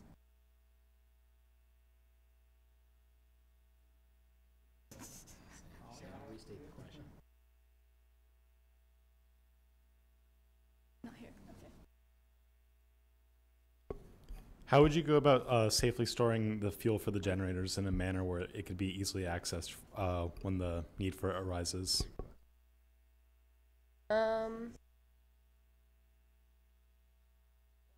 Hopefully we keep these sheds locked.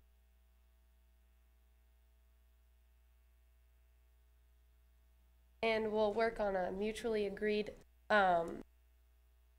agreement with Chevron so that they can provide the fuel after disaster. So we noticed you guys don't have, didn't address the communication plan. Is any equipment for communications? How will we deal with that? Well, we're hoping that our police department would be on it with communication, because in an event of an emergency, they're employed and they're ready to help where they're needed, and those would be people that we hope would use communication devices. That's a great point. Yeah, maybe the city manager. Ask the city manager to address it. City manager, what would happen in an event of an emergency? How would you get the word out? Like, how would we get the word out about the supplies? And We would utilize our mass notification center called Everbridge. Do people have to pre-register for that program that you just spoke of? Their phone numbers?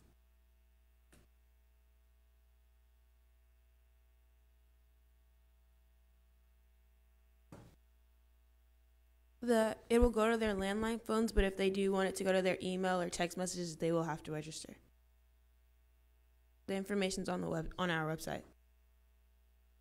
In the event that phone services get damaged and the city's not able to call residents, how will you go about communication? It's something that is on the flyer. So if we do our job in mass producing and mass distributing that flyer, that's something that they'll have in the back of their heads, knowing that the high school is a safe place to congregate after an emergency and get access to supplies that they need.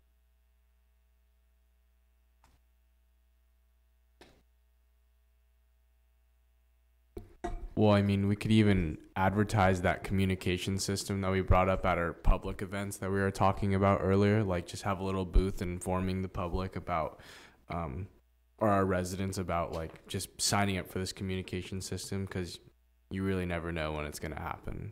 We also advertise for that on our own cable system. People who are interested in will as well.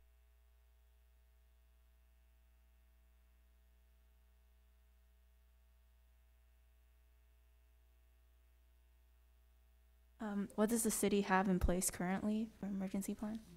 Currently, we do have a disaster safety plan, but we don't have a hub or a center that can provide supplemental aid. We don't have the city space, which is why our plan allots for that space on the high school so that we can make good use of the space that we do have.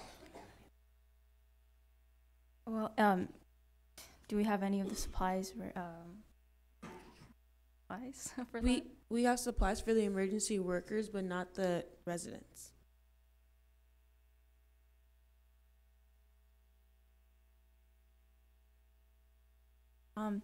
Just as a scenario, and what if the high school hub is also destroyed in the disaster? Is there a backup plan? Well, we will be keeping the bins outside, so while the auditorium might have this damage, hopefully, like, I can't really see the football field destroyed in any manner from any disaster that we do have. That's why we did want to keep it outside. If you keep it outside, would you be worried about students? Because a lot of students go over there. Would you be worried that they would, like, how do I phrase this? Kind of like break into them and take away and steal some of the stuff? It would be locked. There wouldn't be a way of getting in. There is a potential for vandalism. There's a potential everywhere. We could also split the supplies in half and keep it in a separate place. So if we were to store the storage bins at the high school, what about all the businesses on the east side, like by Sepulveda? If they were to be stuck in town, would they be able to get to the supplies? So the plan itself is honestly for residents. because businesses are expected to make contact with Mr. Collins and get on board with the general city plan. So this is just something to help our citizens. Of the food rations that will be provided, do any accommodate people with special dietary needs? Yes. So what our video didn't mention is that 25% of those rations are gluten-free and vegetarian.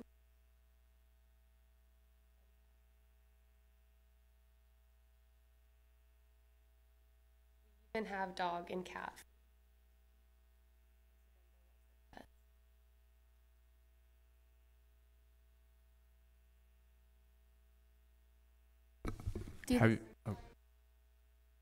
Have you guys figured out how much you'll ration to each family?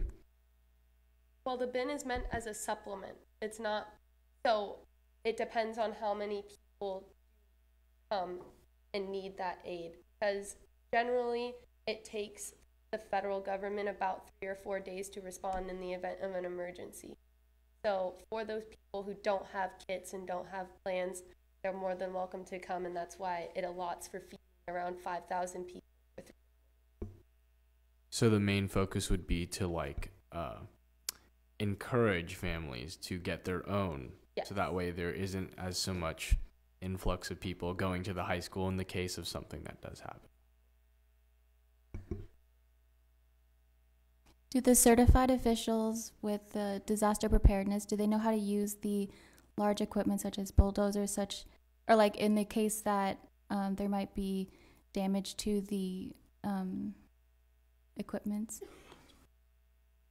in the auditorium? The certified responders aren't a part of our plan, so that's a question that I'd have to defer to Mr. Collins.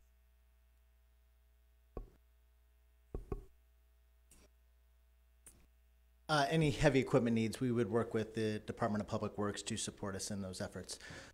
They would have those types of operators and that type of equipment. You said the containers will be stacked on top of each other. What's the plan for getting them down? Wouldn't have to get it down. You would have store ladders in the bottom one, and then if you climb up and grab the rest of the stuff. We were planning on keeping the lighter things up top, such as the baby food and the diapers and actual food, and then keeping the heavy duty things like the generators and the water in the lower bins.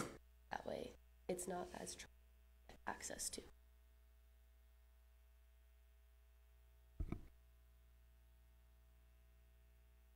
Any further questions?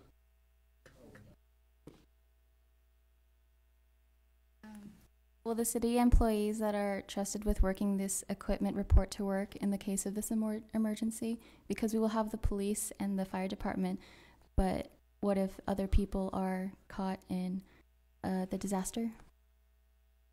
Will Public Works be able to report in for duty? Once again, that's not part of our presentation, so I'm going to defer to Mr. Collins.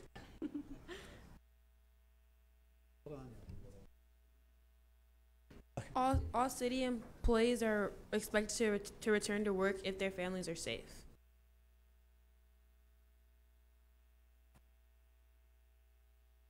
Including council members. And clerks.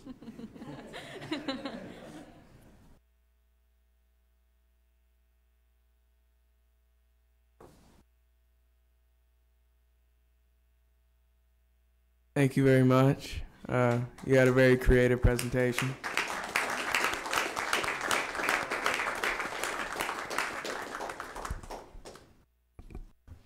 Mr. Mayor, members of the council, I believe there's one more item. Before that item's heard, just a brief comment from our office. Unfortunately, I have to leave, but Assistant City Attorney Booker is going to cover for you. One quick sort of point of procedural issue. So the real city council, whenever they take a vote on something, what they do is they would usually, someone would make a motion to approve or deny an item. And then what we do is once a motion is made, then someone else on the council will say, I second that motion, which means that they support that motion. And then the mayor would usually say, all in favor of that motion, whether approving or denying something, and then they would take a voice vote, hard to say, a voice vote where they all say aye, and then the mayor would say any opposed, and then they would say, if there was anyone that was opposed to that motion, you say nay. And then if it's close, if you can't really tell, then the city clerk can also call for a roll call vote where they would actually call each member by name, and they would say whether they oppose or approve of that motion. If someone makes a motion and no one seconds it, then we call that motion dead, and so the motion dies, unfortunately. And then someone else would have to make another motion that would be different, or later on, if they want to make the same motion, they can do that. So there's all these procedural issues. As you probably are aware, it would take a majority of the city council in order to approve something. So you guys have the task of approving which of the two, I believe it's 2 items that you're going to approve, right, for approval. And so if there's one particular item that you feel passionately about, you can discuss it with your colleagues. And then if you want to have that item approved, then you would say, I make a motion that we adopt or approve item number, and then you fill in the blank. And then someone would second it, and then you take a vote. And because there's 8 of you, if my vote is correct, there would take 5, a majority of the 8 of you, so it would take 5 of you to approve something. So anyway, the clerk's office and the city manager's office can assist you when it comes to that, but I just wanted to make that sort of a public service announcement. So any questions from the dais? Great. Thank you.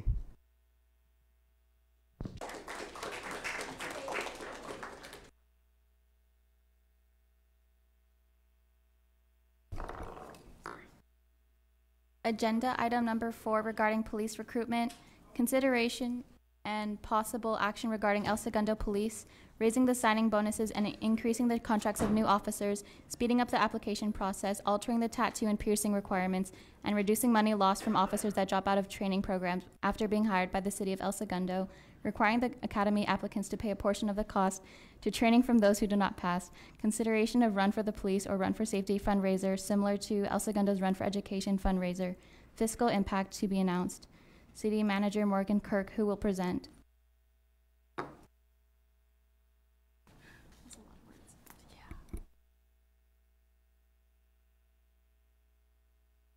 Item 4 will be presented by Madison Goff and Ryan Sullivan. Madison Kirk.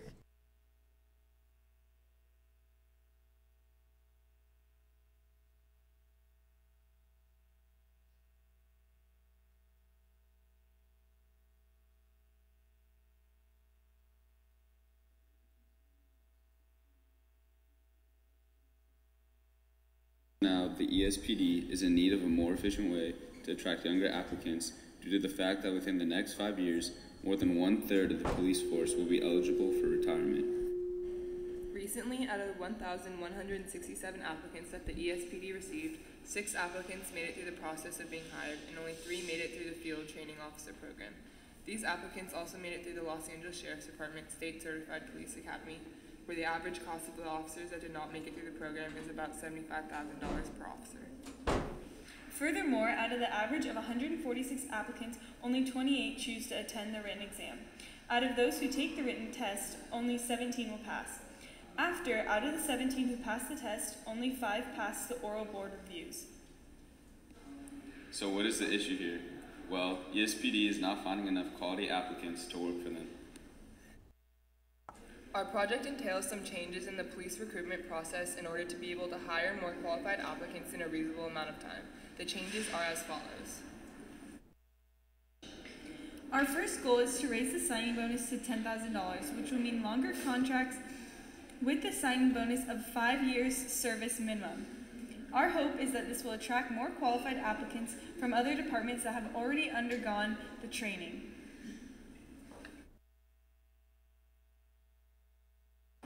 Our second goal is to speed up the hiring process. We will do this by administering an alternative exam to new applicants, while still using the PELL-ETB exam for applicants that have already served in the police force. In addition, applicants applying to ESPD from a different department will be allowed to use their previous PELL-ETB score, but new applicants will be required to take ESPD's equivalent test, thus reducing the time it takes to be graded. For applicants who apply for multiple jobs at other cities, they tend to take that job offer first. Speeding up the hiring process will make ESPD more competitive with other departments. We would also like to change the tattoo and piercing requirements to as follows. 1. No excessive body or face tattoos. Coverable tattoos are acceptable if they are appropriate. For example, this tattoo would be considered acceptable because of its ability to be covered up by a shirt or sweater. Secondly, no excessive piercings, but a few ear piercings will not disqualify applicants. Finally, the last change we would like to make is that if someone drops out of the field training officer program, he or she must pay a portion of the cost of the training, or otherwise known as the money the police department lost. How much will this cost? An average cost of tuition and fees for colleges are $9,970 to $34,740 for a single year. Because of this, we will limit their choice of colleges to Santa Monica Community College and El Camino College. In order to raise money for the police department, a run for cops is part of a plan to increase the signing bonus and offer scholarships for cadets to attend a higher education. Santa Monica and El Camino tuition is average of $1,100, so the scholarship will cover this cost. We would also raise the lateral bonus from $3,000 to $10,000. Assuming that 10 officers are signed, increasing the lateral bonus will cost an extra $70,000 per year. The cost for the field officer training program would be $75,000 per officer. So how are we going to get the funds for this project? Our committee has come up with 3 ways to pay for these reforms. Firstly, for going to the academy, applicants should pay a portion to ensure the applicant passes the course to become a police officer. Secondly, hosting a fundraiser for the police department would raise funds. This would be a run for police, similar to the run for education. Lastly, require entry-level officers to remain with ESPD during and after their time in school to reduce both the attrition rate and financial losses. By making these changes, we strongly believe that the ESPD will benefit greatly and receive more quality applicants in a timely manner in order to make up for the loss of officers that will be retiring in the years to come. Thank you from Mr. Gass, 3rd period political behavior students, for taking the time to listen and consider our proposal.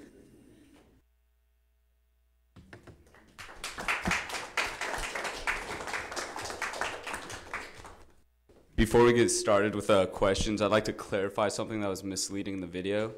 The part where it discusses the colleges of El Camino and Santa Monica, that is for the cadets currently in the program that will decide to go to college and return after.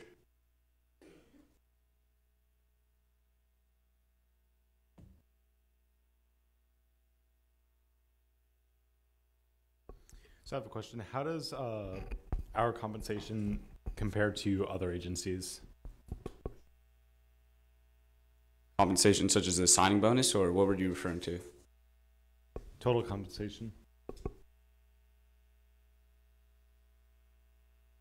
I don't have the total number for the total compensation, but I could give you the numbers for the bonus, which is what we'd be changing. So the average bonus for the South Bay for signing bonus is $6,500, and we'd be changing this to $10,000 in order to attract more applicants when they're looking for a job. And with the signing bonus, it said that the average signing bonus for the South Bay is $6,500, whereas the highest in our area is actually $25,000. So in comparison to like cities like around us, we have a relatively low signing bonus.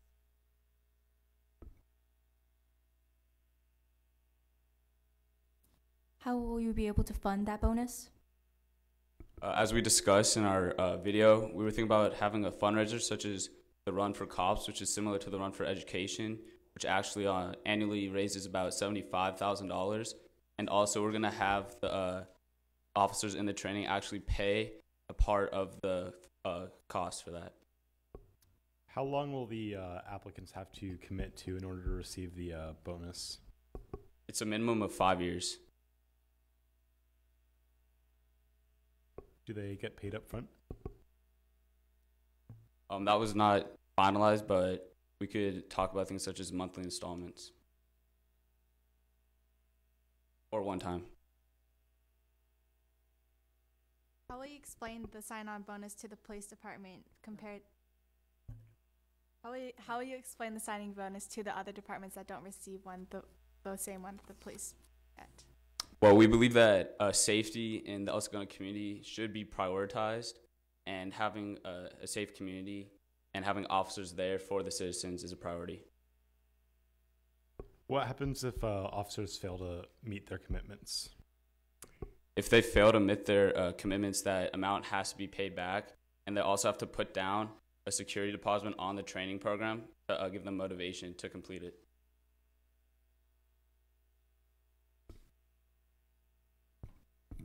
Have other cities found success with bonuses helping with recruitment? I would say yes. Because with the signing bonus, they attract applicants that have already went through the training.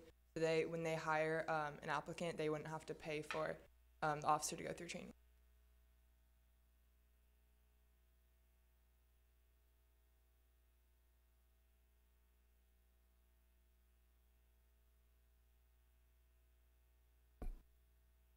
How do you think changing the tattoo and piercing policy will change the amount of people that come in? Well, because of now, to our knowledge, any officer that's applying that does have a tattoo, even a minimal one, they're disqualified from the application process. And as of now, the ESPD, they need more quality applicants, and we believe that a simple tattoo such as a wrist tattoo shouldn't disqualify an applicant. And also, we're aware that like ex-military people do have tattoos, and we would really like to have those highly trained personnel to be on the police force that would otherwise be disqualified with their tattoos. Are you going to be allowing earrings on a police officer? Earrings that are like able to be easily removed.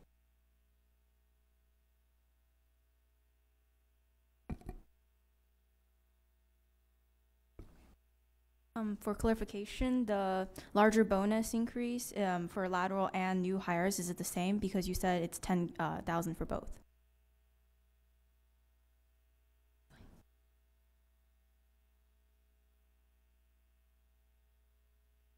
Can you repeat that one more time? For the larger bonus, you guys said that you'll change it to 10,000 for both the lateral and the new hire. Is that what you guys mean? Or are they different? So the numbers could be discussed, but as of now, that is correct. But we believe that the signing bonus should be higher for a lateral cop.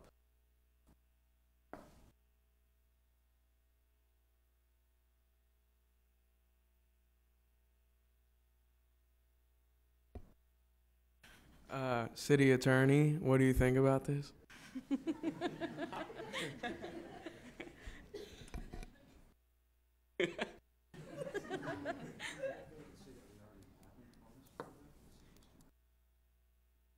We already have a bonus program, and this is just increasing the amount.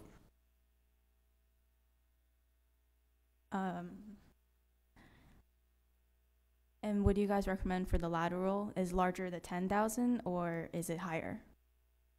As of now, it's 10,000, but as we said, it could be discussed to be higher if needed.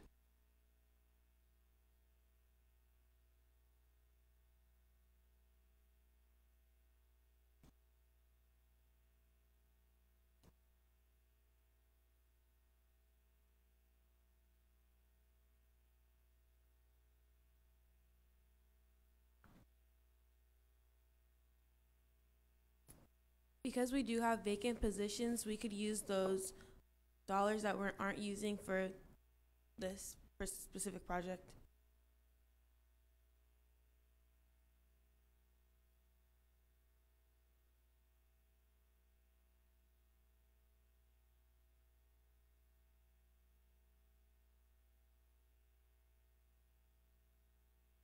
Do we have any information on how many young adults are actually interested in going to law enforcement compared to other years? To compare to other years or to other departments? Compared to the past. Well, to the past, it's been significantly decreasing. I don't have the exact numbers, but it's decreasing.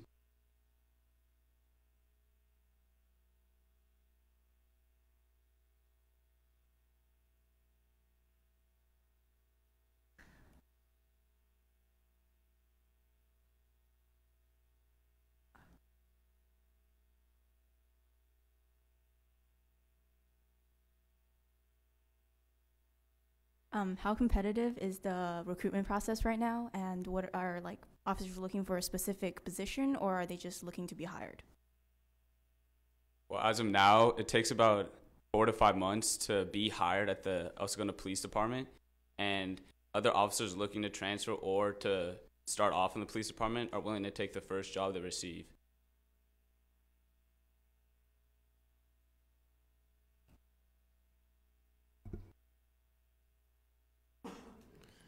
I have a question. Have we looked into expanding the cadet program to encourage more youth to go into law enforcement / police work? Yes, we actually have. So in our video, we stated that for cadets willing to go and get a degree and then come back, we're actually willing to pay part of their tuition as an incentive. We could just do a trial run for this, and if it doesn't work, we could stop offering it. We could just see like how it's gonna go for a year.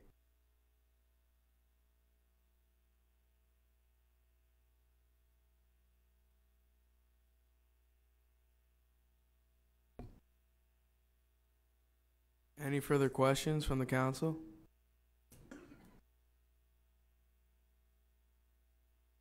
Thank you very much.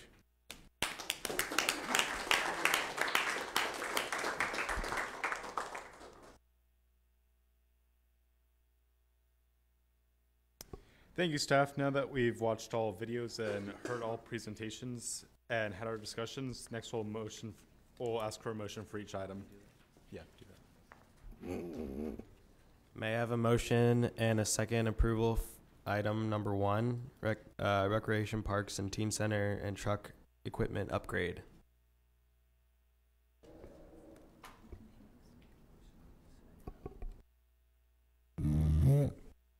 I motion. Well, Mr. Mayor, should we not discuss this on the dais?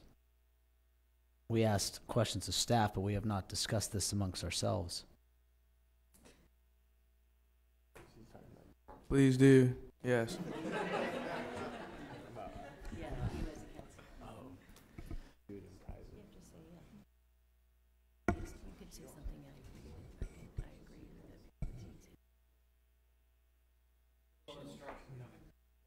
We were discussing how to make this a little competitive, so we wanted to make sure that 2 of them do not get considered for passing, so you need to prioritize which 2 do not get considered for passing.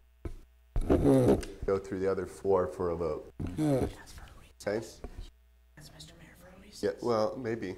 However you guys want to. Well, just to clarify, so that will require a vote as well. If we're voting to.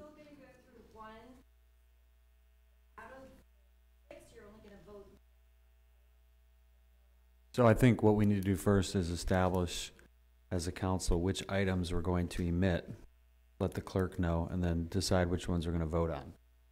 So why don't we take a few minutes to think about that? We'll come back and someone can make a motion on which ones we're going to omit.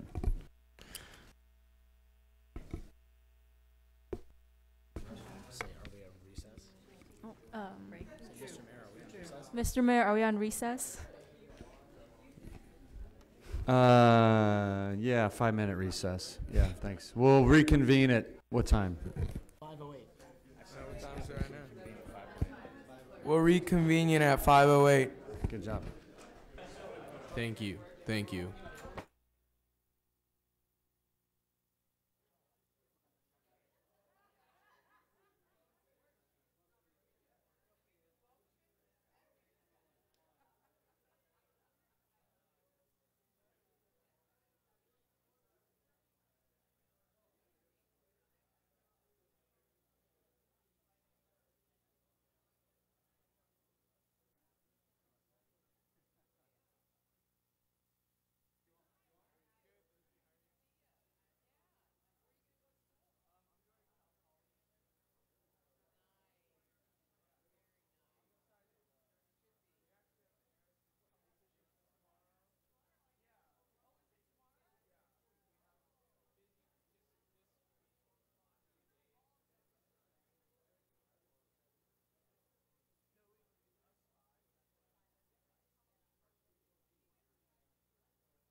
please?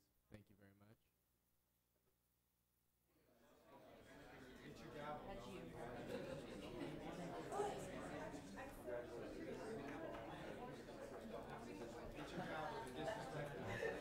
Bam.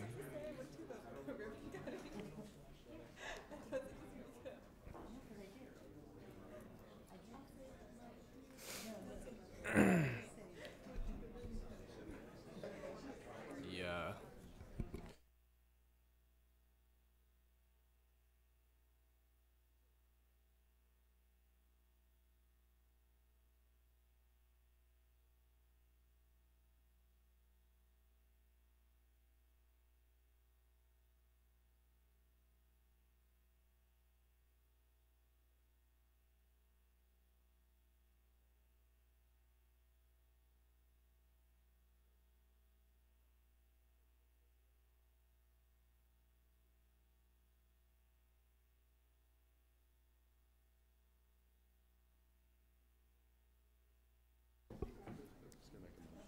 I motion.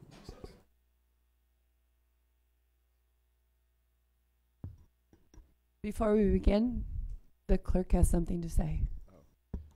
Please state your last name and how you're voting. And that's how you vote.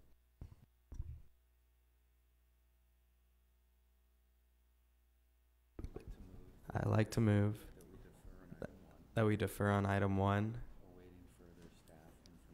Awaiting further staff and information. You can say, do I have a second? Do I have a second? Or council comments? Or council comments? We have comments. Say we don't want to defer on item 1. Move the teen center. You guys like item 1, don't you? Do we want to defer? No, because they were trying to reject it. They were trying to cancel it.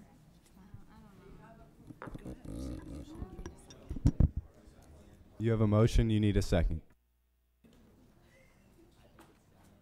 we have a motion? Item 1 is for the parks and recreation and the teen center and the trucks. Someone motion for it? Do we want the trucks? What? I don't know. What are you thinking? Can you repeat that, please? Thank you. What do you want me to repeat? No, Shane would like to defer item 1. He's moved to defer item 1. Yes. Which is the updates to. I second that. All in favor? All in favor? Do a roll call. And do a roll call vote, so if you could state your last name and whether you're aye or no. Jeffries, aye.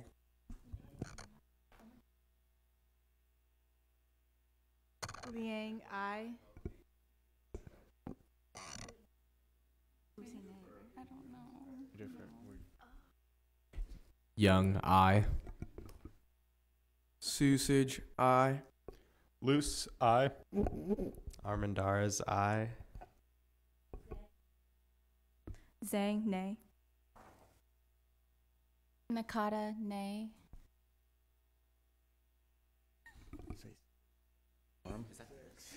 City clerk, do we have a quorum? We have a vote of 6-2 to defer item 1. Thank you. I'd like to make a motion to defer item 2 in pending further study. Item 2 is the emergency preparedness.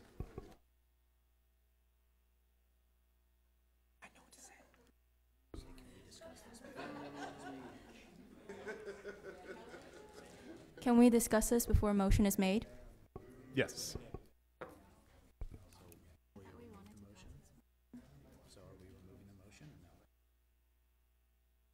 I'd like to provide some comments on why I'm moving to defer.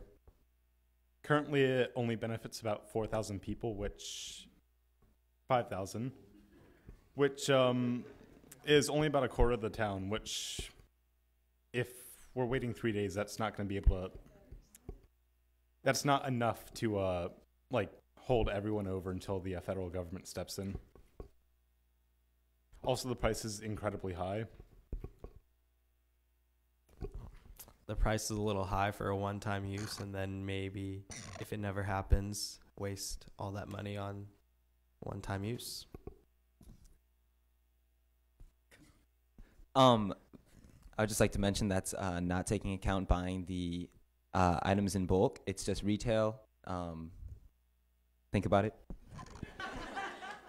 Yeah, that price is only a rough estimate, like just numbers that we got offline. So again, when you're buying in bulk, you could get stuff for much cheaper than what we estimated. And also, the fact is that about half of that $1 million, so $500,000 of that budget is to the generators, which are vital to our city and how we function. It also can be more, though. Also, considering that our city already have generators, we can pull the our generators. No, we don't. Okay. I'd like to propose that we look for other ways to involve the community in preparing for emergencies.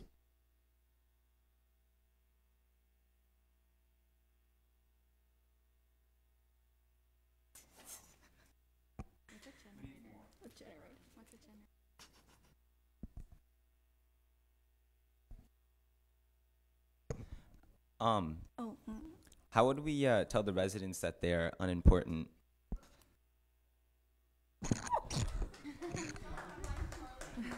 Also, 5,000 is more than none. Can you say it one more time, please?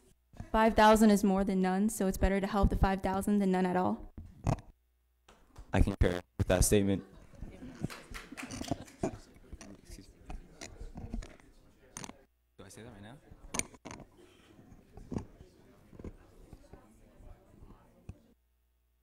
We'd like to suggest that instead of spending $1 million up front, we could spend 200,000 like for each year and build up like that. So it's not so much. So it's not a big cost up front at first.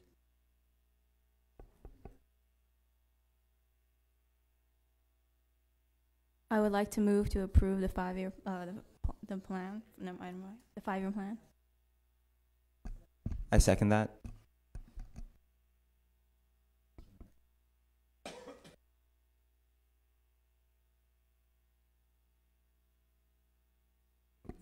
Could you please clarify your motion? Could you please clarify the motion that has a second?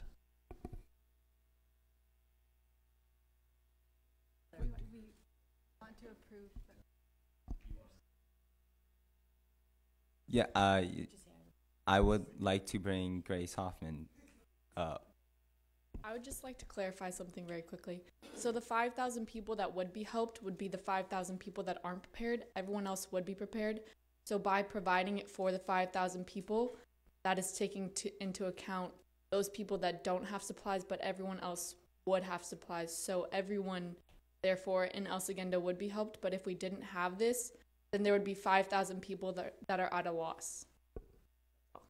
How do we ensure the other 11,000 residents actually prepare? By sending out the flyer. How do we follow up on that to make sure they actually have prepared? Sending out another one? No, we had the students have, like, the middle school students or the high school students go and talk to their parents. One of the things was the outreach program, not only just adults taking responsibility, but also the kids taking responsibility for their households too. I mean, once you get to be 13, 14, 15, you're a pretty functional being, so you're able to, like, make your own decisions and tell your parents that we need this in case something does go wrong. I would like to conduct a poll, a citywide poll, to judge how many people are currently prepared, and then we could move forward with handing out the flyers and then conduct a second poll and see how many actually prepared.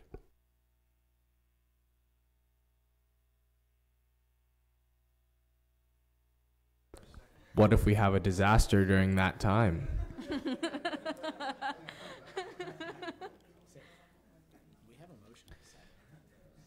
Ms. Zhang has a motion on the floor. Let's call for the vote now. We'll start on this side of the room. To approve the plan, we are approving the disaster relief plan. Jeffries, aye. Liang, aye. Young, aye. Susage, nay. Luce, nay. Armendariz, nay. Zhang, aye. Nakata, nay.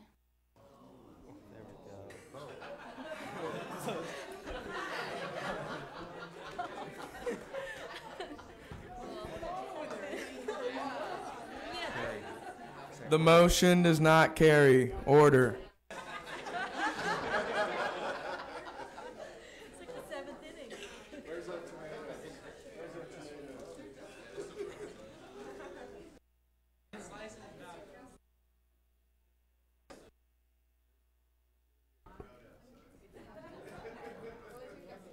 I'd like to make the point that this is still an important motion, and the people voting nay aren't saying it's a bad idea. We would just like to reevaluate the ways we're going about this.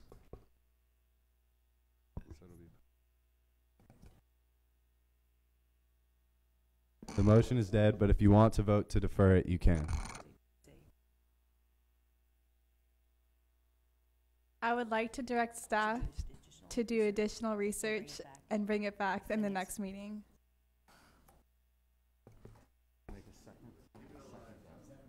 A second. All in favor? Aye. Jeffries, aye. Liang, aye. Young, aye. Susage, aye. Luce, aye. Armendariz, aye. Zhang, aye. Nakata, aye. Motion passes by unanimous vote. So did it pass? I'm confused. No, I didn't. Now what is it? I move approval of item 3. I move approval of item 3. I move approval to item 3. I second that. All in favor?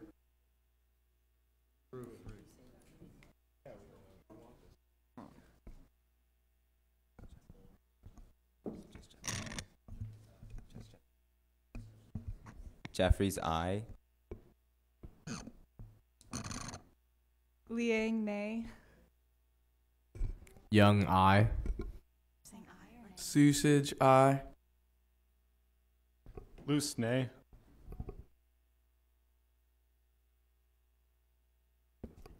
Armendariz, aye. Zhang, aye. Nakata, aye.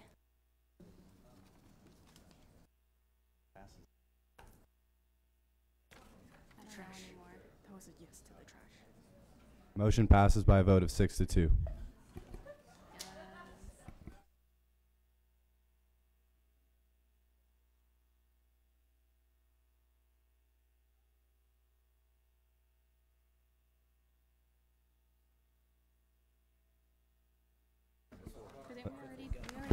Let's move on to item 4. We'll move to defer on item 4. Didn't we already defer two? I'm confused.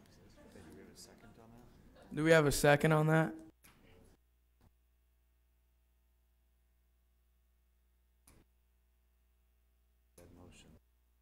It's a dead motion.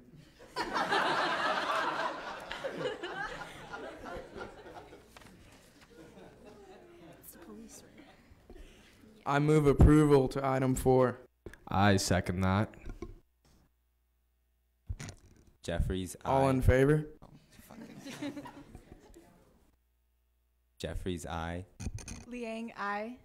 Young, aye. Susage, aye. Luce, aye. Armendariz, aye. Zhang, nay. Nakata, nay. The motion passes by 6-2. Vote.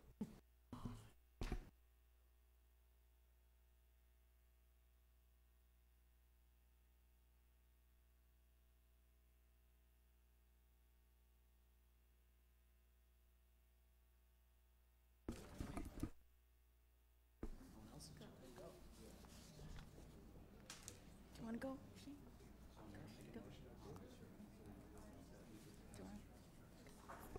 I'd like to make a motion to approve item 5. I second.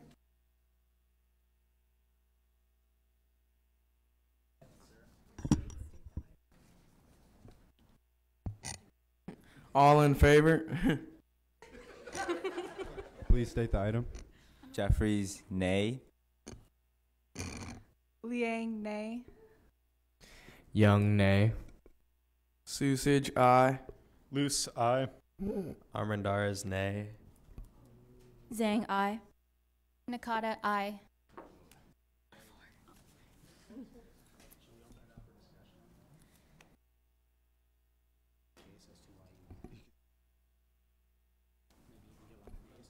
We have another split vote. Let's talk about this one.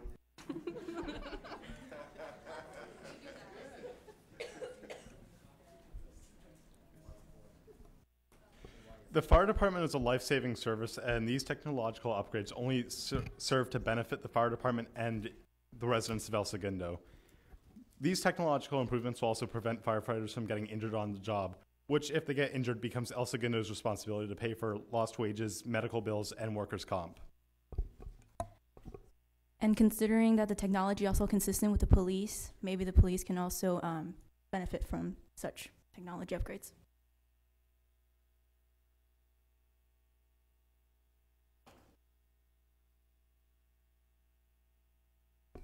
For those who voted against it, would you like to explain why?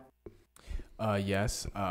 We have limited money supply, obviously, and we already have pretty quick response times in the city. What I've been told from the last Civics Day is that the fire department has our city pretty much memorized, and so they know the city kind of like the back of their hand. So the response time, since they're so high, we don't really need the GPS systems right now. I think further research should be done on other things like the infrared camera systems or the badge or the helmet cams, and that would be a better cost estimate of how much that's going to cost us.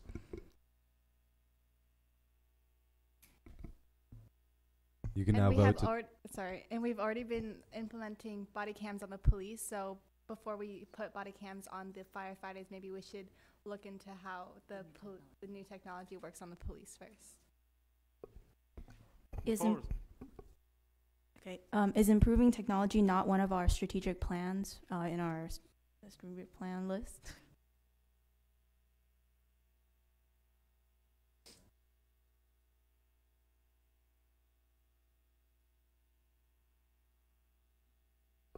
To the point of we should wait and see how it works out with the police, with all due respect, the jobs that the police and fire department do are completely different.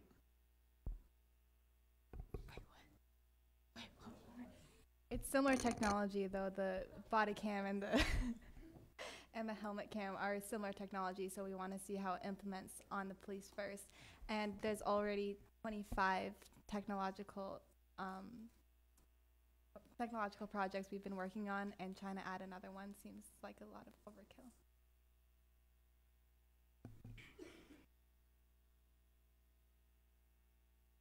Overkill seems like a really strong word when people's lives can be on the line.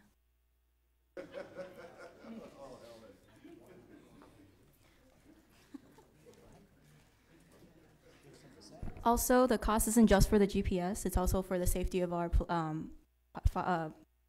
staff, for our firefighters. So, considering that we can prevent work injuries, a little bit of technology upgrade would be good.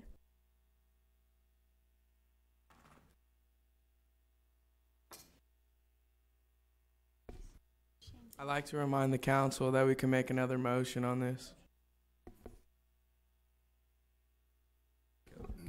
I'd like to move to approve again. I second. All in favor?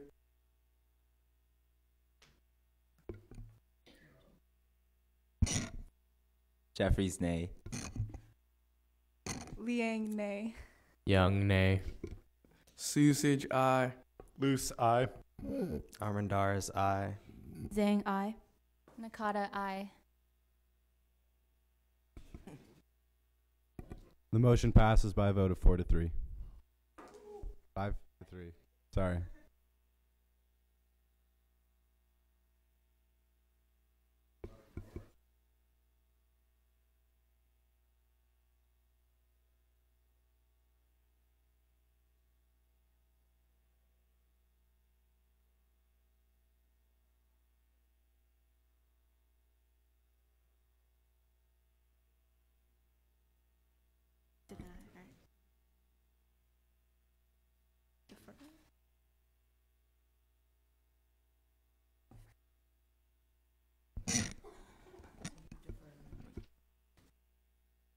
We move to defer item number 6 on the case to work with our economics development staff, Barbara Voss, to work on a better structure, work on pre-existing structures. I second that. Item 6, we are looking at item 6, economic development, to defer.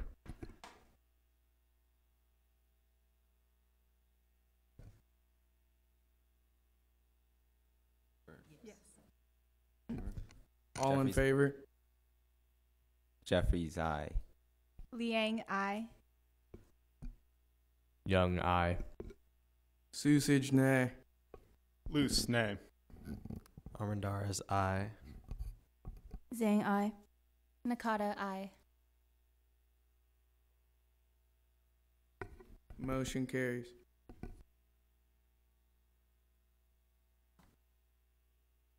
The motion is deferred by a vote of 6-2.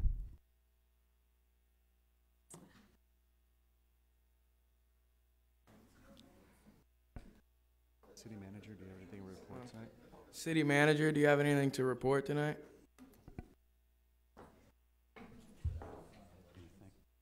You want to thank Mickey Tagley, Mr. Gast, and the city clerk, and all of the El Segundo High School students for today's work. And I would add to that, thank you very much. It's been a pleasure working with Craig on this project.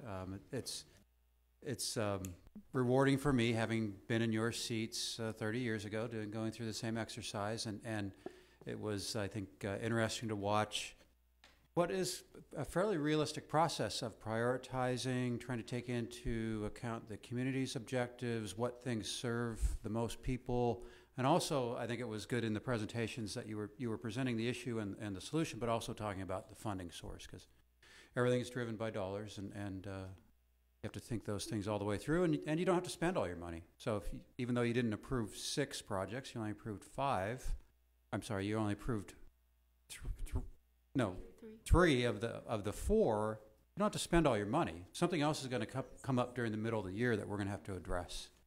And it's good to have those reserves in place. So if this were a real council meeting, staff would then start work tomorrow on implementing the 3 projects that you approved. Thanks for your time.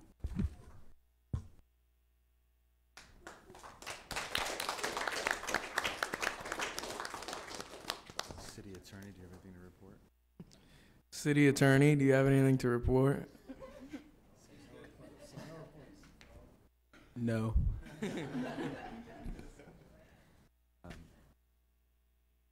City clerk, do you have anything to report? No, sir.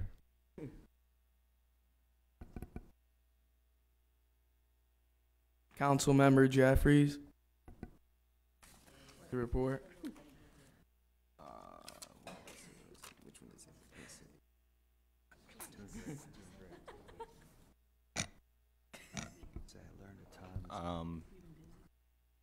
We've been busy these last couple of weeks. We held the prom. There was a ribbon cutting for the Orange Twist in the plaza. There was a new aquatic center, and we're excited for it to open in August. And the ice cream social is coming up this Friday. That is next Friday. Next Friday.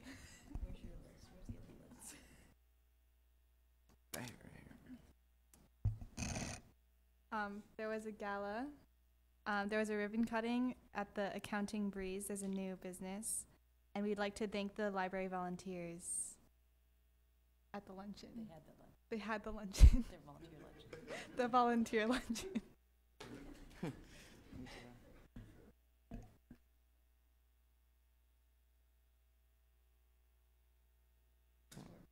Third.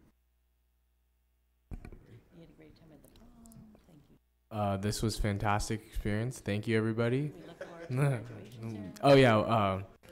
Well, I mean, I think the clock, Dr. Tedford, if I'm not mistaken, has 23 days on it, 22 days on it. So it's coming up, you guys. We're all going places.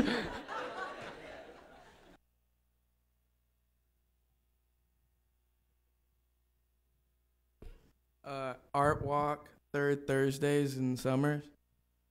Awesome. Yep, that's right. They're coming up third Thursdays in the summer. Good job. The city of El Segundo will be meeting with the CEO of LAX next week to address like traffic concerns. I look forward to that. Well, no one congratulated softball, so good luck on round 3.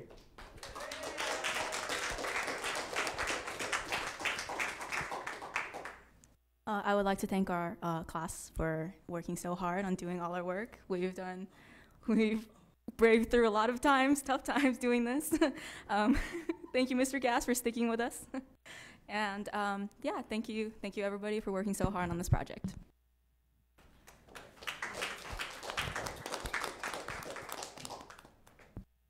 ESMOA's new show is opening up soon, so.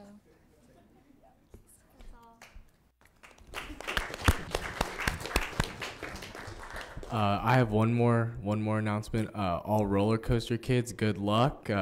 Keep pushing through. I know it's a tough time right now, but Miss Clemmer has faith in us. Don't worry. I think I judged Carol's daughter, and not even qualified judge in the roller coaster contest one year. Fortunately, I wasn't the technical expert on that. I just want to make a couple comments. One is, Ryan, I think you have a future as an attorney. Good job. Thank you. Yeah. Nika, great presentation on the event, and actually got the wheels turning. I was thinking about, wow, that's something we could actually take on in the city. The art walk that Mason mentioned was founded, you might not know this, by one of El Segundo High School's alum, George Renfro, longtime family in El Segundo, and he's done great things with that. He was one of the founders, along with Holly Socrates and others. A couple things to point out. One is the power of odds. We had 2 split votes, and that doesn't happen very often. The only time that happens for us is if someone is not available at a council meeting, because then therefore we'd have 4. So most government bodies are bodies of 3, 5, 7, 9, 11. Cities of Chicago and LA are much bigger, and they have council representatives that actually represent districts or aldermen. And so power of odds are important, so you don't end up with what happened today. The other is you can't always judge someone's stance on something by the vote.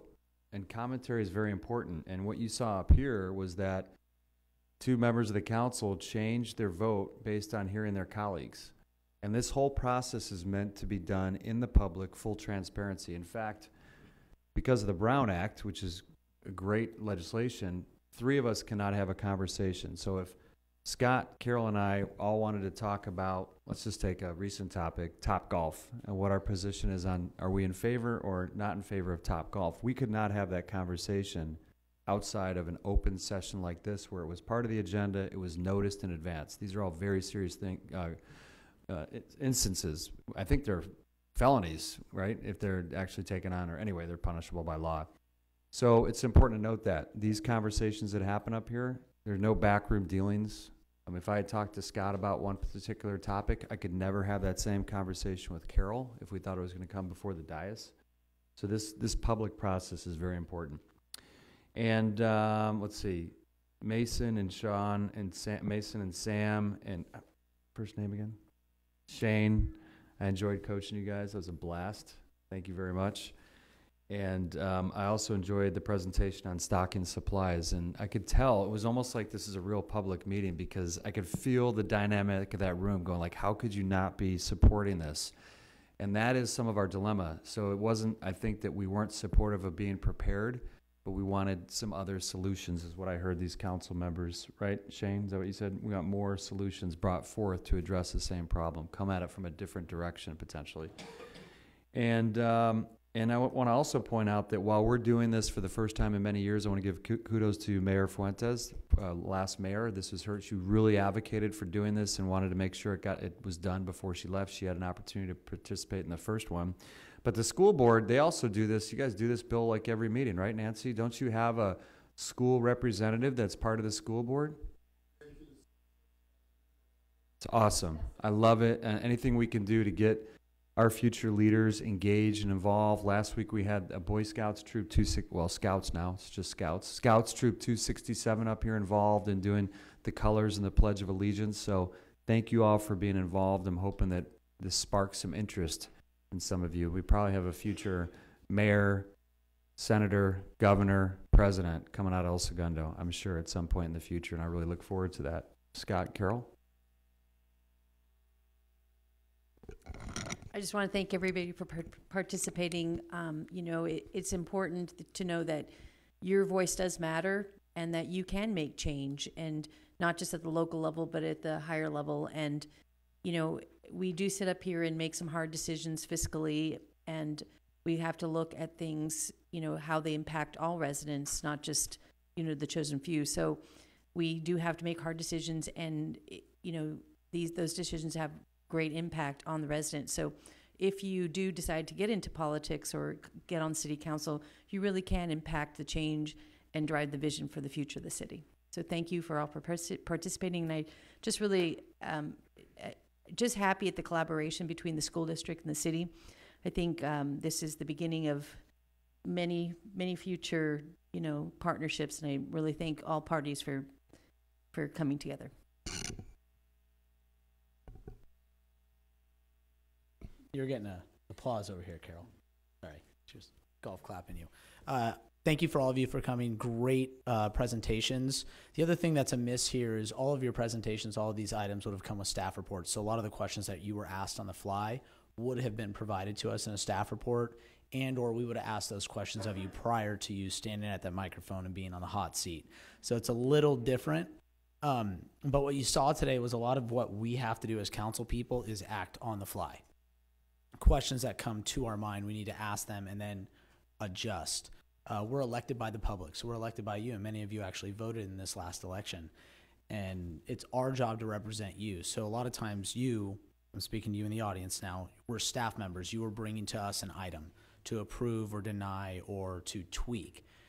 We sit up here and we have to see it through your eyes, but then we also have to see it through the eyes of the residents. And we have to try to look ahead and think, okay, this decision, what else is it going to affect down the line? What are the long-term fiscal effects, not just this one time? And so as you can see today, it's not easy. And these decisions are very complicated. And I think it's just important to trust in yourself and remember those instinctual thoughts that pop into your brain when you're faced with a question. They're not wrong. And asking that question is not wrong, because that's how we try to create a world that is in all of our images, not in any one of ours. So thank you guys for your participation today. And whoever was acting mayor, Susich, well done, sir. You really like to get into that mic when you speak. Finally, I'm going to turn it over to the gavel man right here. Sam's going to close us, but Greg, thank you very much. This is amazing. Really appreciate all the leadership and effort you put into this. I know it was a ton of work. Thank you. And they had a lot of information. Obviously, they'd done their research. Let's see. Did Principal Tedford, thank you very much for supporting this school board. Thank you very much, and the staff as well. You guys now get a taste of what they have to go, you know, the research they have to do, how they have to anticipate the questions from the council. It's a lot of work, right? You probably learned a ton just by trying to determine how to prepare the city. The staff deals with that every day, and there's some great careers in the staff positions in the city. And as a reminder, there's 2 paid internships this summer. I'm sure they're going to be competitive to get into and rewarding. And do they involve a ride along in the police car too at some point, or is that allowed? That could happen? You heard it here, ladies and gentlemen. Ride in the police, yeah, city attorney, what do you think about that? Well, there's actually also some additional internships with the fire department and the police department separately. So there's a lot of opportunity with our city. Those 2 are not paid. I would like to open up the floor again to public communications related to city business only. 5-minute limit per person, 30-minute limit total.